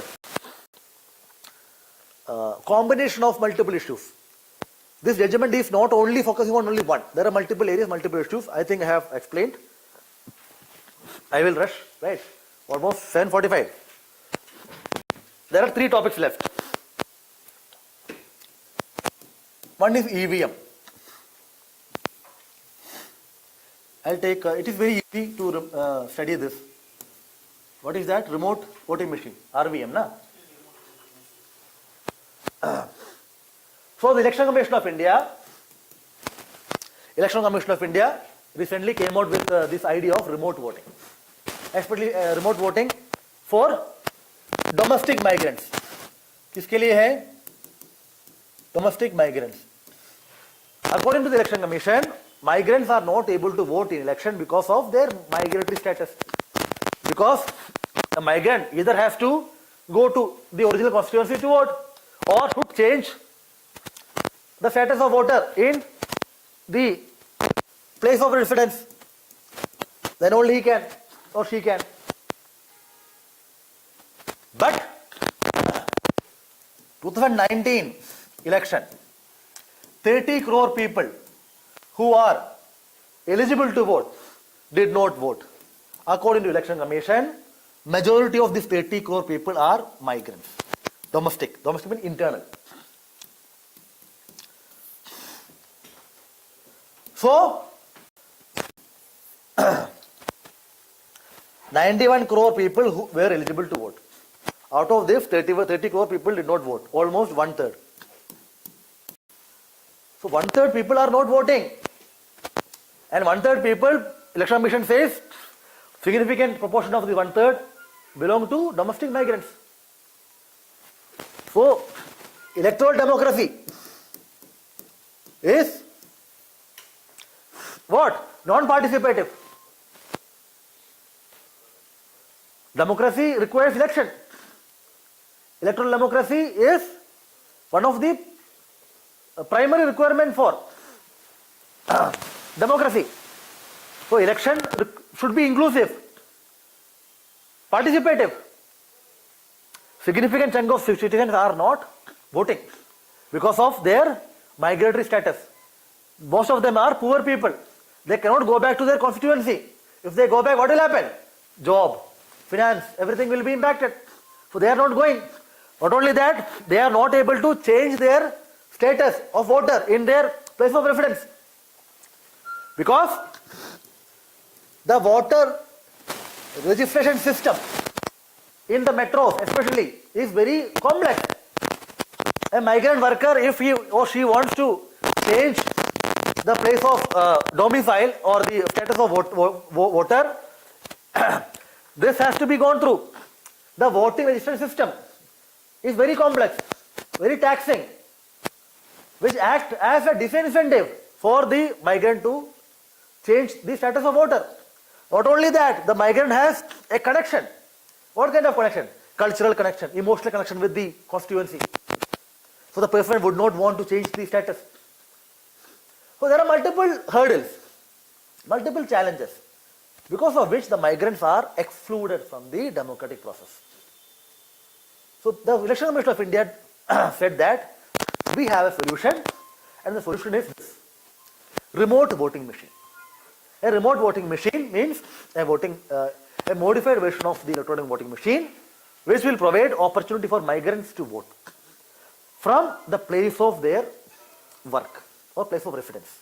Let's say I'm a migrant working in Delhi, I'm from Bihar, there is an election in Bihar, in the assembly election, or general election for that matter, and so in Delhi, a remote polling booth will be set up. In there will be RVM.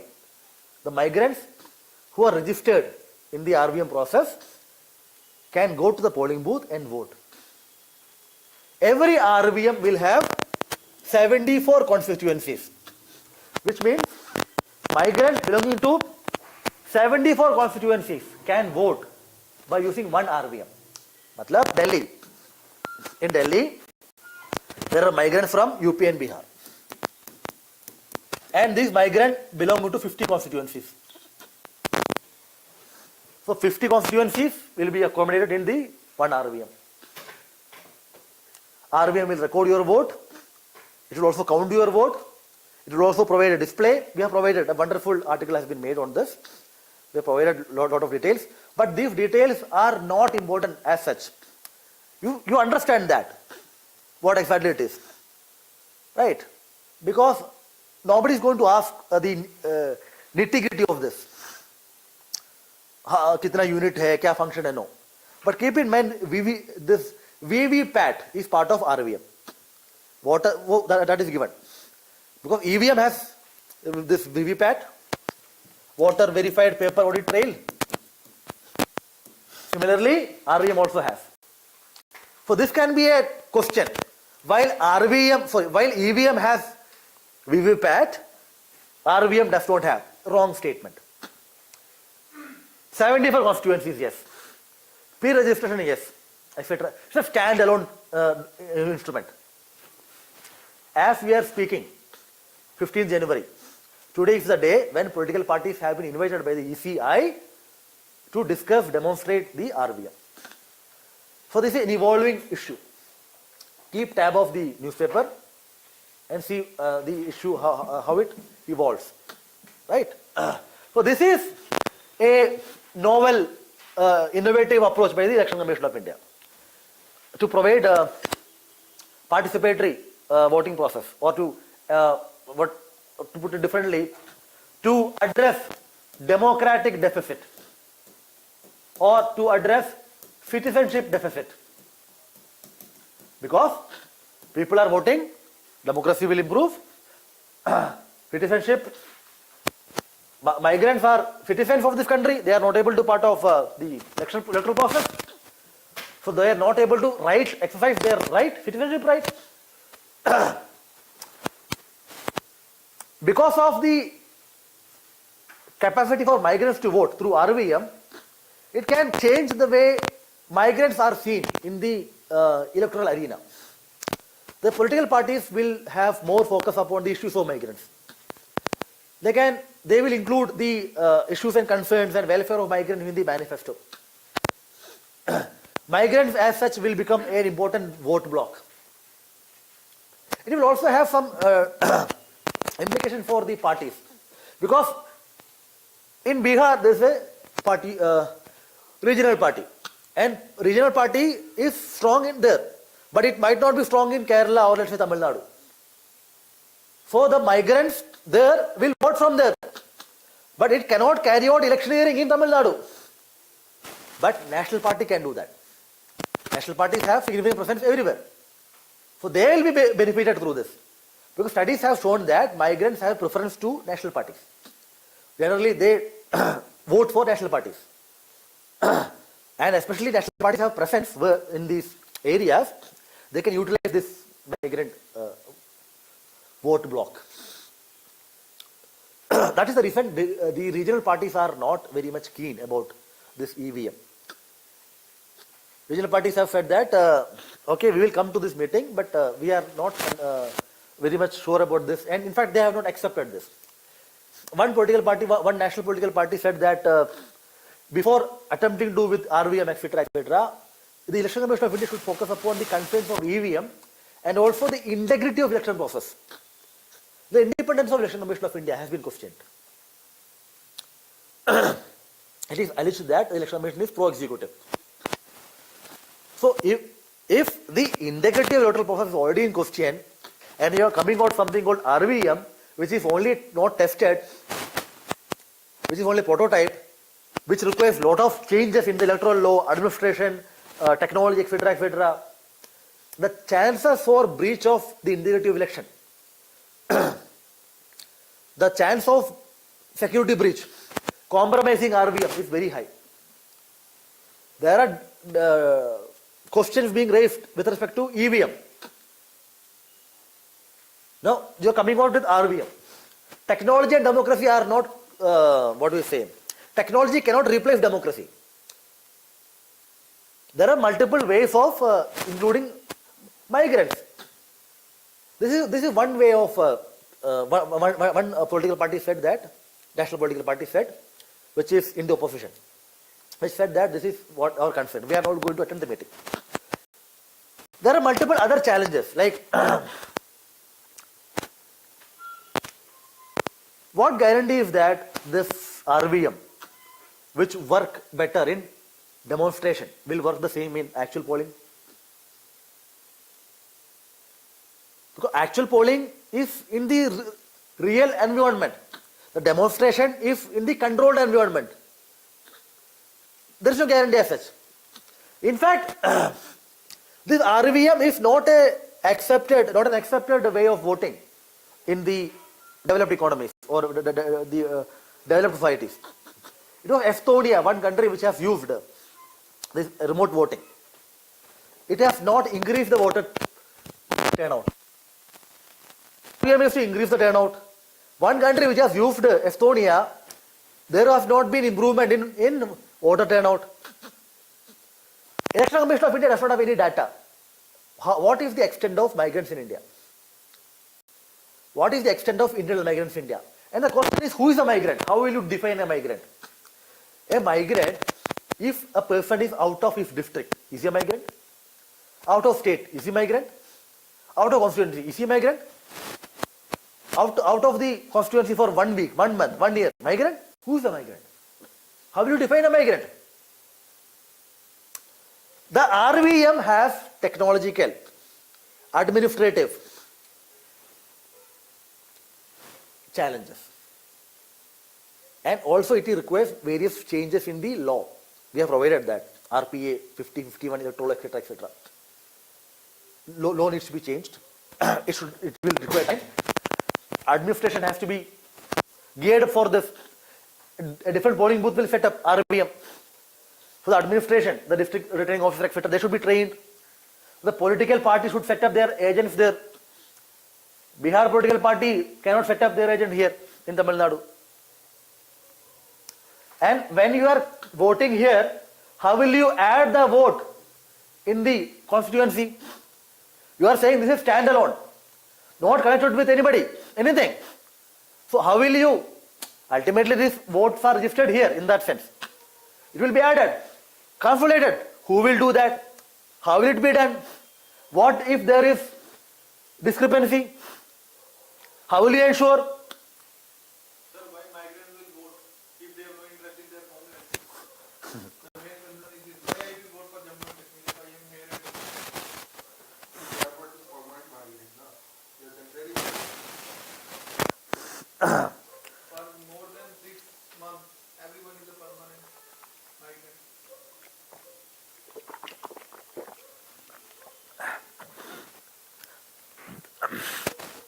One of the reasons migrants are not voting, I would say this can be divided into two major reasons. One, the inability to go to the place of domicile and vote there. Second is that lack of interest, in the sense that the political party as such, they exclude migrants. Because they know that in any case migrants are not coming to vote. Then why waste our energy on them? The welfare policies, schemes, manifesto of political parties, they exclude migrants because they know that migrants are not significant portion of the vote block. They do not take part. But migrants need to, not only migrant, every individual, every citizen of this country, an adult member who is eligible to vote should vote. Every vote counts. That is a way of expressing your citizenship as well as holding the government accountable. Leave aside migrant non-migrant, etc.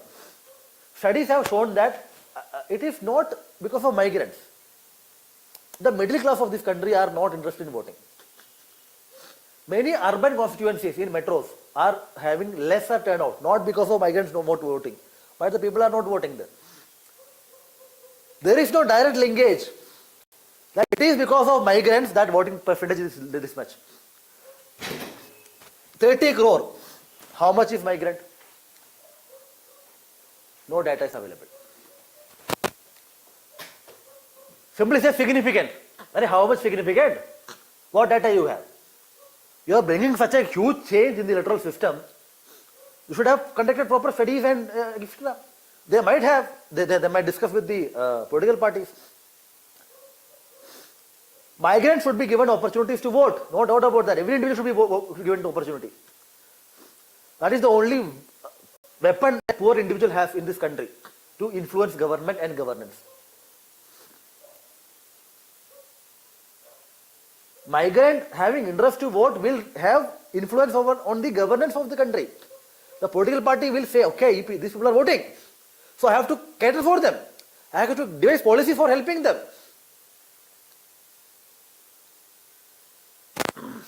But as of today, this issue is in the pipeline, in the sense that there are multiple challenges of RVM.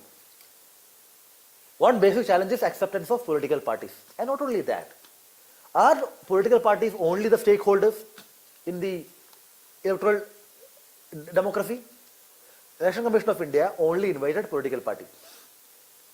What about citizens? What about NGOs, civil society organizations? What about other stakeholders? Political parties are important stakeholders, but citizens are the most important stakeholders. You should have given opportunities to citizens to debate, discuss, etc. Then you call political party.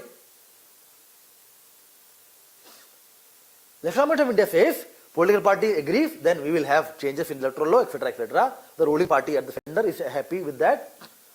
So citizen kahan chala gaya? Citizen is the ultimate stakeholder in democracy. And election is the procedural requirement for democracy.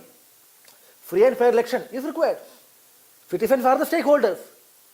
You are calling only political party. National political party, state political party. Citizen kahan chala gaya? Other stakeholders kahan chale gaye?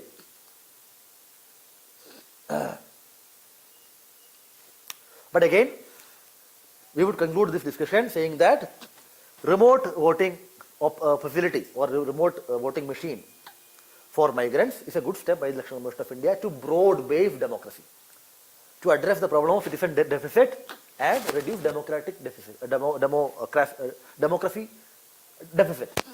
It will provide opportunity for migrants to be part of the governance and policy decisions of the government.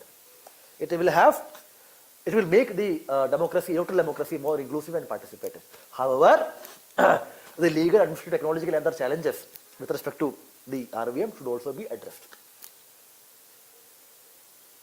No knee-jerk decision, ad hoc, haphazard decision like the demonetization should be taken with respect to RVM.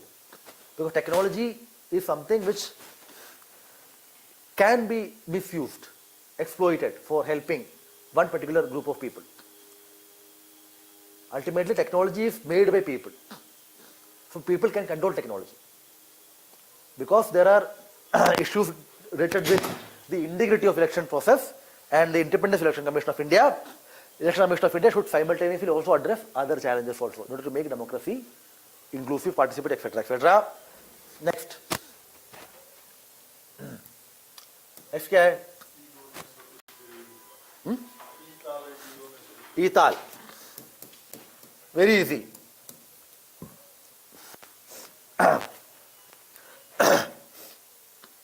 I would use the what we call this. Anyway, wait. E-tal. It's a platform. It's a portal under the Digital India. This portal is developed by NIC, National Informatics Center. This portal is under the control of MEIT, Ministry of Information and Technology. ये है ना MEIT, Ministry of Information and Ministry of Electronics and Information Technology. Ministry of Electronics and Information Technology. Yes.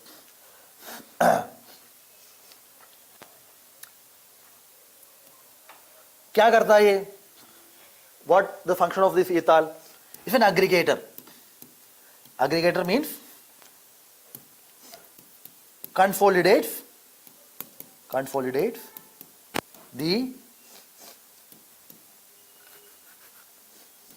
volume of e-transactions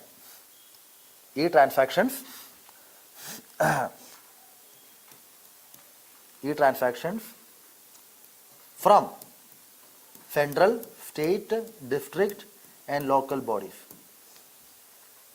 Local body, department,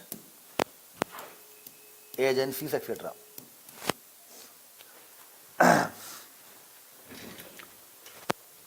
Aggregator, which means e-transaction, whatever e-transaction, electronic transaction that individual carries out, whether dealing with central government department, state government departments, the district authorities or local bodies, etc. Real time, this transaction will be shown in this ETAL portal. So ETAL portal is a portal that aggregates the data of e-transaction captured from central, state, district and local government authorities.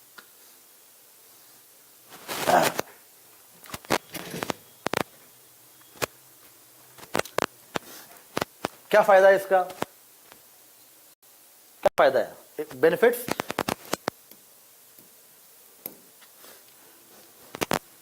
कोई benefit है इसका? हाँ, yes, very good. E-governance initiative. Let's say one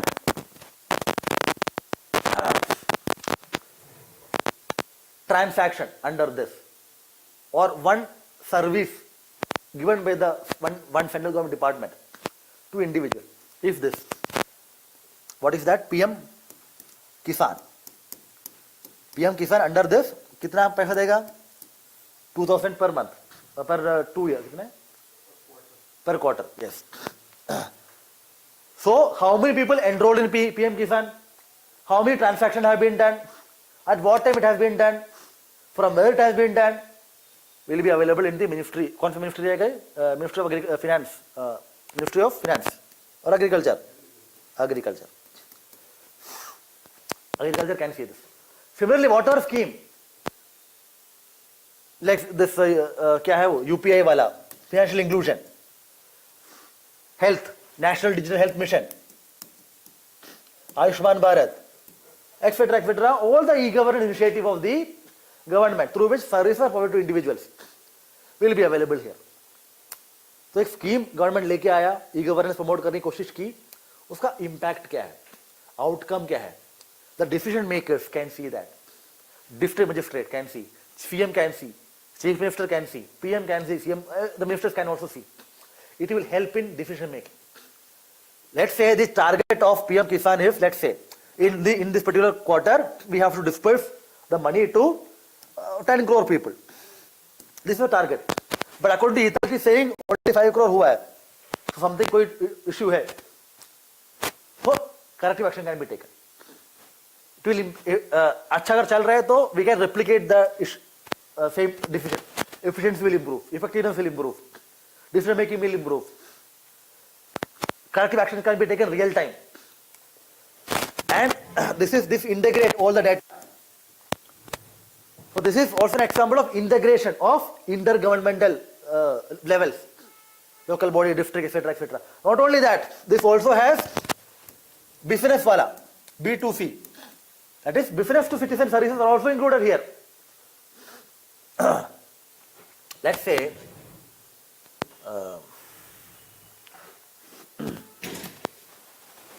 telephone bill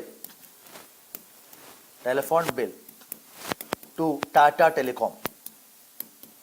I am giving an example here. Telephone में do Tata Telecom. Tata Telecom is a private entity, business.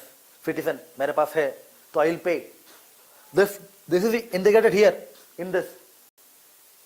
So it will also see how private sector is contributing towards e-system or electronic governance or e-service delivery.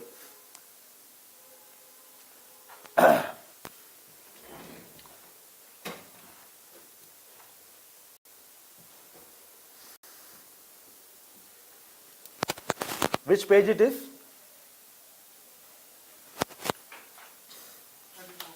34.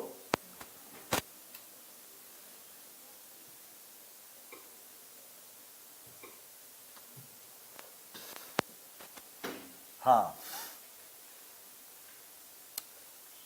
e-tal, electronic dashboard, etc., very easy. The application of this e-tal as such, as far as UPSC is concerned, this is a e-governance initiative. So whenever there is a question on e-governance, you can use e-tal as an example, right? And to explain it properly how e-tal is helping in decision making, e-governance, participating governance, etc., etc. How technology is enabling, how ICT is helping.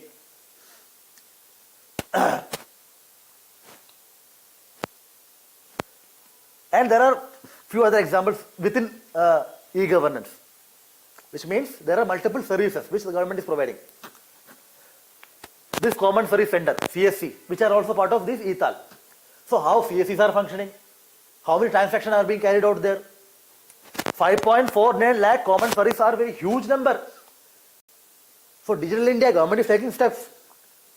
You can substantiate your answer in multiple questions by using the examples and content given here. Evidence-based policy making. Evidence-based policy making should be based on evidence, fact-based. This is providing evidence, e-tal. Real-time data is provided. On the basis of the decision can be taken, corrective action, or if at all it wants to be replicated, scaled up, it can be done. Example. You see this transaction. 43 times 30 into 22. 43 times transaction improved. I mean, increased. 2013 में what this e-tal was established.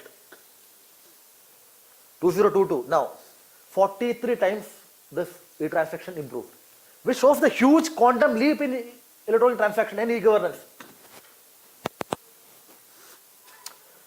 So you can use this data, not entire data. According to studies, according to the national transaction from this 13 to 2, from this has happened 43 times.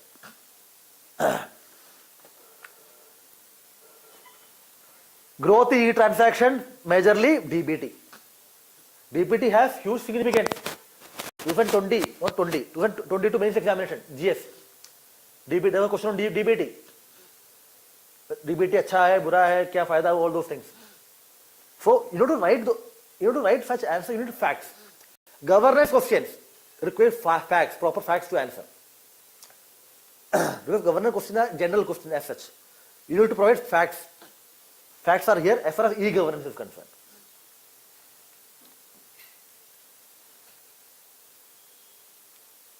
This is another data, you can use them. Kerala, and if at all there is a case study, etc., illustrate by example, you can use this. Akshaya project of Kerala, an e-governance project, how it has helped. Right, Akshaya project. Another one, Me Seva. These are examples of e-governance. So you want to substantiate your answer, use them.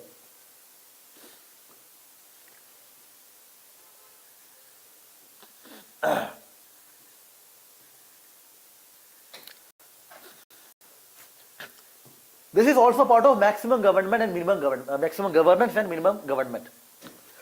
Because e-transaction means less government, less human to human interface, less expenditure. So the overarching philosophy of government, that is maximum governance, minimum government. This e-tal and the entire e-transaction carried out under various schemes and programs are helping to achieve this maximum governance through e-governance.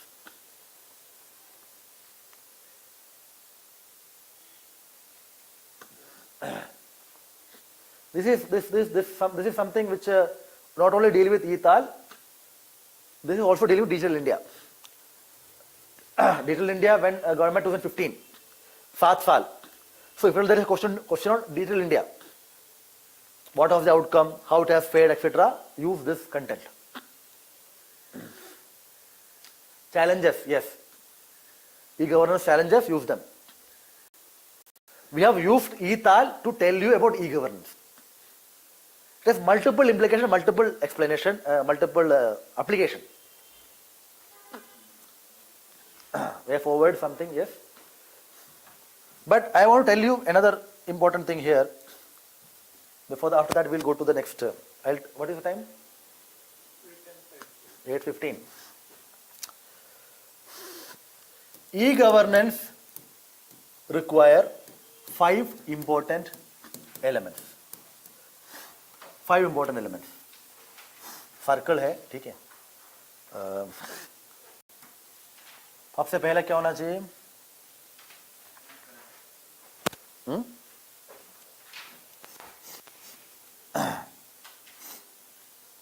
Connectivity. That is digital connectivity. Next, digital platform. Next, internal capacity. Capacity means capacity of what? Government department. Next,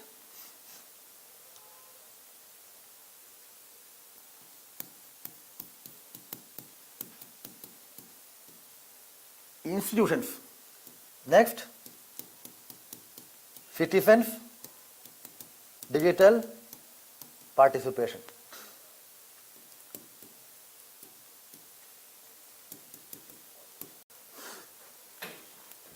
So whenever there is question on e-governance, you can use this framework, right? Very easy to remember. Connectivity, ठीक है. Platform मतलब this e-tal, etc. is a platform. UPI is a platform. Citizen digital participation. Citizen should be incentivized, motivated. Citizen digital participation. Institution, yes, institution needs to be created. Sir क्या आप हिंदी में बोल लो कि मुझे समझ में नहीं आ रहा, फिर से रिपीट करो आप. अच्छा ठीक है. ई-गवर्नेंस आपकी हैंडराइटिंग समझ में नहीं आ रहा. ठीक है. हैंडराइटिंग समझ में नहीं आ रहा है, भाषा लैंग्वेज समझ में नहीं आ रहा है. ओके, कोई बात नहीं, बताऊंगा. E-governance has important 5 elements. जो ई-गवर्नेंस है उसको सक्सेस होने के लिए 5 एलिमेंट की जरूरत है. ठीक है. पहला, डिजिटल कनेक्टिविटी. ठीक है. दूसरा, डिजिटल प्लेटफॉर्म. तीसरा, सिटीजन्स डिजिटल पार्टिसिपेशन. ठीक है. ओके. चौथा, इंस्टीट्यूशंस.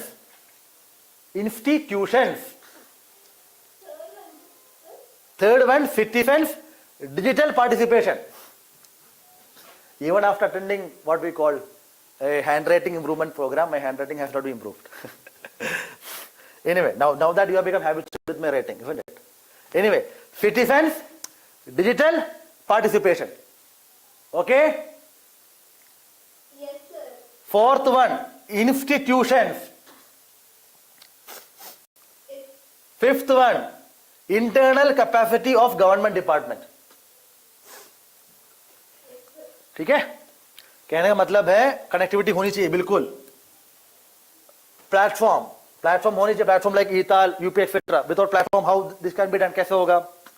सिटीजन जो है, जनता, people, they should be incentivised, promoted, encouraged. और ये क्या है? Institutions, ministries, department, agencies, they should be set up. Independent institution like let's say NIC, national informatics centre है जो काम करते हैं इसके ऊपर. और ये क्या है? Internal capacity. which means government department, they should be trained, they should provide infrastructure, there should be change in the attitude, etc. All these things, ये सब जरूरी है किसके लिए? में क्या लिखा है sir? E-governance requirement. E-governance requirement. Okay, thank you sir. Okay.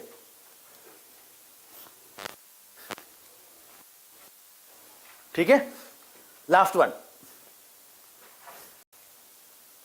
Nepal, very easy.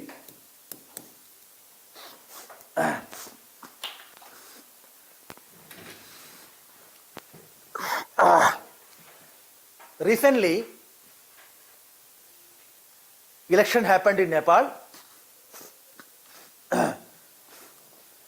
The communist parties formed government in Nepal. In Nepal, there are three major parties.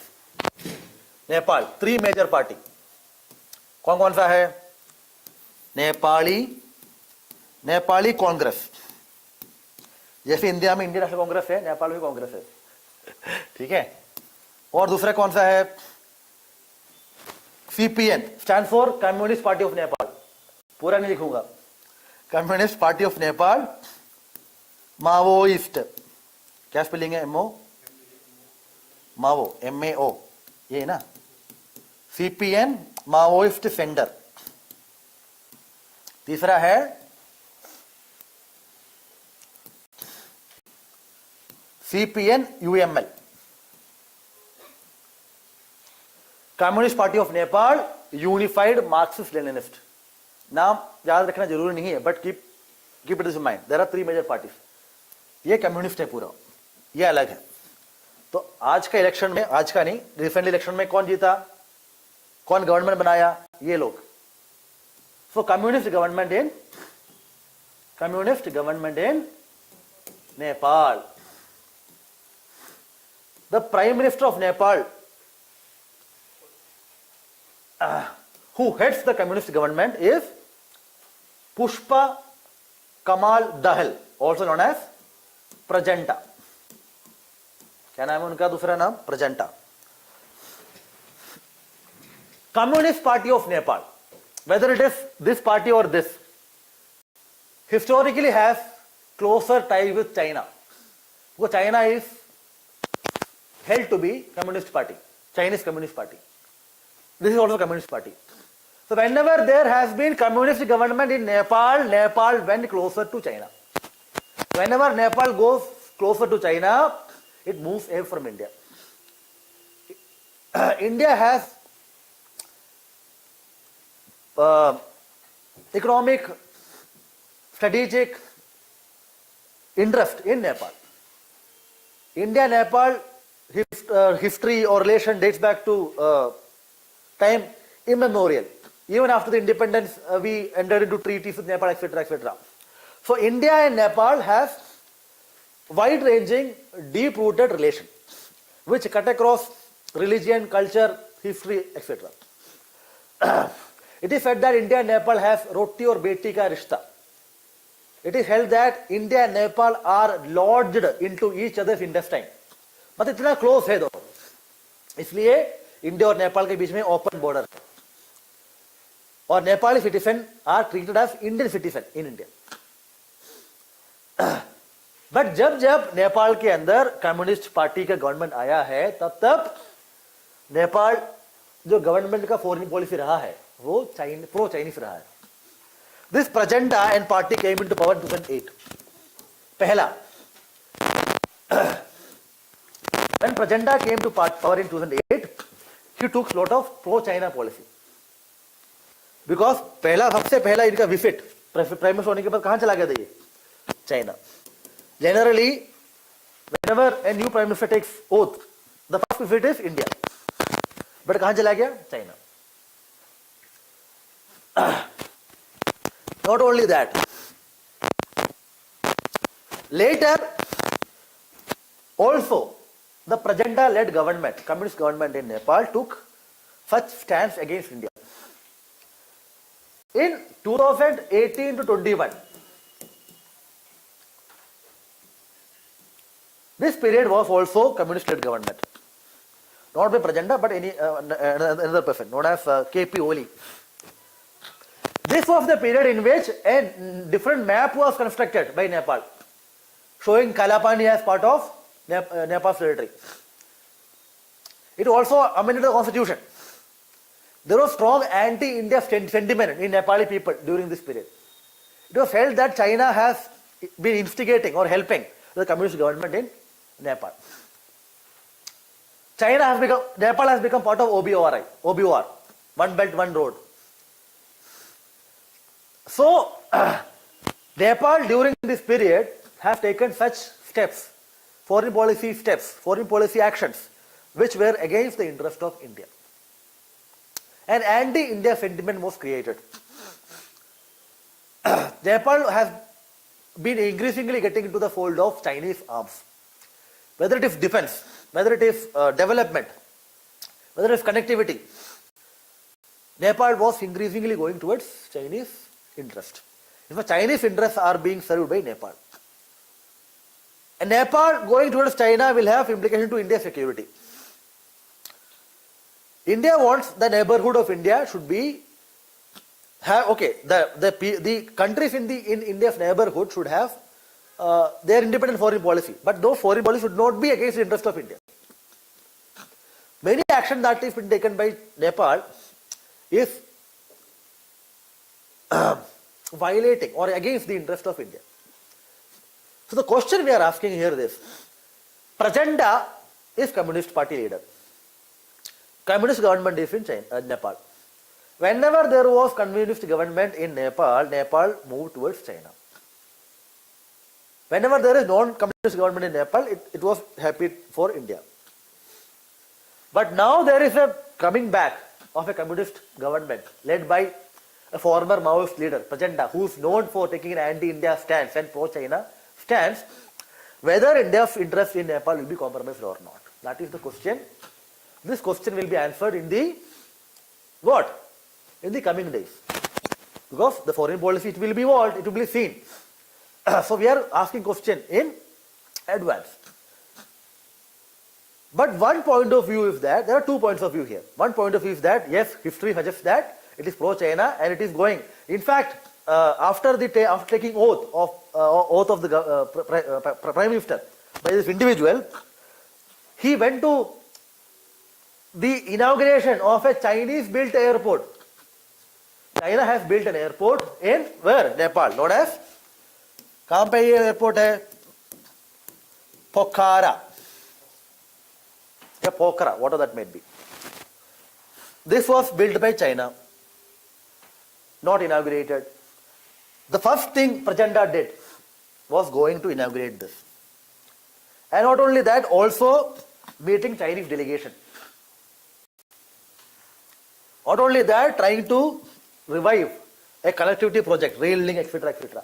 So the actions of Prachanda after taking oath shows that he is increasingly moving towards China, which has been his characteristic approach. If you read the the current news is that in Pokhara today, afternoon, one aircraft of Nepal crashed. More than how many people? 40 people something died. 60. Whatever. Huge casualties. 14 days before Prachanda and China inaugurated Pokhara, casualty. That's a different news. But Pokhara is an airport which has been inaugurated, built by this. Another view is that Nepal will not use that pro-China angle. Nepal will try to bargain with India and China by using each other. If India is trying to do something which is against Nepali interest, Nepal will say, "Acha, मैं वहाँ चला जाऊँगा, China के पास." So India का, "अच्छा, कोई बात नहीं, I will help you." All those things. China कुछ करने लगेगा तो बोले, "I will go to India." It's like दो लोग हैं तो you can utilize both. So China, it is possible that Nepal will use both China and India to increase its interest or advance its core objectives, rather than antagonizing one. But as far as India is concerned, what India should do here? Let's say if Nepal is using anti-India card or moving towards China, what India should do? There are multiple issues as far as India-Nepal relations are concerned. One is the 1950 treaty, TPF, that is Treaty on Peace and Friendship, 1950. According to Prajanda and general Nepali opinion is that the treaty is against Nepal's interest. उसको review करना है, renew करना है. Nepal is asking for that, but India अभी तक किया ही नहीं. So one approach might be to review, restructure it, as we did with Bhutan. So it will create goodwill. दूसरा क्या है कि इस नेपाल के अंदर बहुत सारे प्रोजेक्ट हमारा है, कनेक्टिविटी प्रोजेक्ट है, डेवलपमेंट प्रोजेक्ट है, हाइड्रो प्रोजेक्ट है, like Pancheshwar, Mahakali treaty etcetera. ये बहुत डिले हुआ है. These are very much delayed, and because of that, Nepali development is suffering. So India should be proactive in addressing the concerns and resolving these issues and constructing or finishing these projects.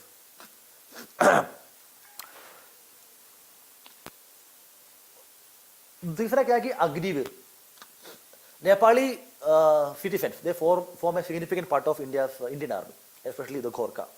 Now, how this Agniveer will impact their involvement or their employment opportunities in Indian armed forces needs to be addressed. Because employment opportunity after that pension भी मिलता था उनको, अभी Agniveer आएगा तो pension नहीं मिलेगा, ठीक है. दूसरा this boundary dispute, Kalapani and Susta. Susta in Bihar and Kalapani and Limpiadura and what is that one more? Lipu Lake in Uttarakhand. ये boundary dispute थोड़ा सा उसको resolve करने की कोशिश करनी चाहिए. India should help in developing grassroots democratic institutions, training, capacity building, etc. in Nepal. This will create goodwill. During 2015 earthquake, etc., India helped them. So disaster management, climate change, and etc. are areas through which India can create a narrative in Nepal that India is for their interest. India is not exploiting them. So through grants and various other modalities, mechanism, India can solidify, reinforce its position in Nepal. India should not try to micromanage the situation. India should not be overly worried about the Chinese activity in Nepal also, but should be very much careful that Nepal's foreign policy should not tilt towards a outright Chinese pro-Chinese approach. The core objective of India, core national interest of India needs to be maintained, and the foreign policy of India should be modulated in such a way that Nepali government foreign policy should also converge with India's interest. As far as connectivity is concerned, Nepal business entities and other entities can be given more access to Indian port. Nepal is landlocked. Visakhapatnam port and Kolkata port, that can be given to them. And there are multilateral or let's say regional connectivity projects like under the umbrella of BIMSTEC and BBN, etc. All this can also be what we call. We need to expedite the working and functioning of this institution so that the connectivity can be improved. But yes, this is an evolving issue. Communist government of Prachanda and the tilt of the foreign policy of Nepal towards China. It will evolve, but India needs to modulate, reformulate whatever in the various foreign policy strategies in order to ensure that the Nepalese shift should not violate India's core interest. Rest you can read from the material. Anything you want to ask, you can ask.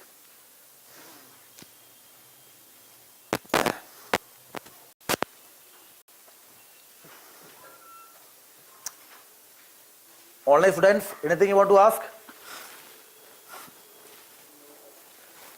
Revise your notes, revise the notes you have made in the class. Right? Shiv Prasad, anything? Okay, very good. All the best and thank you so much. Good night.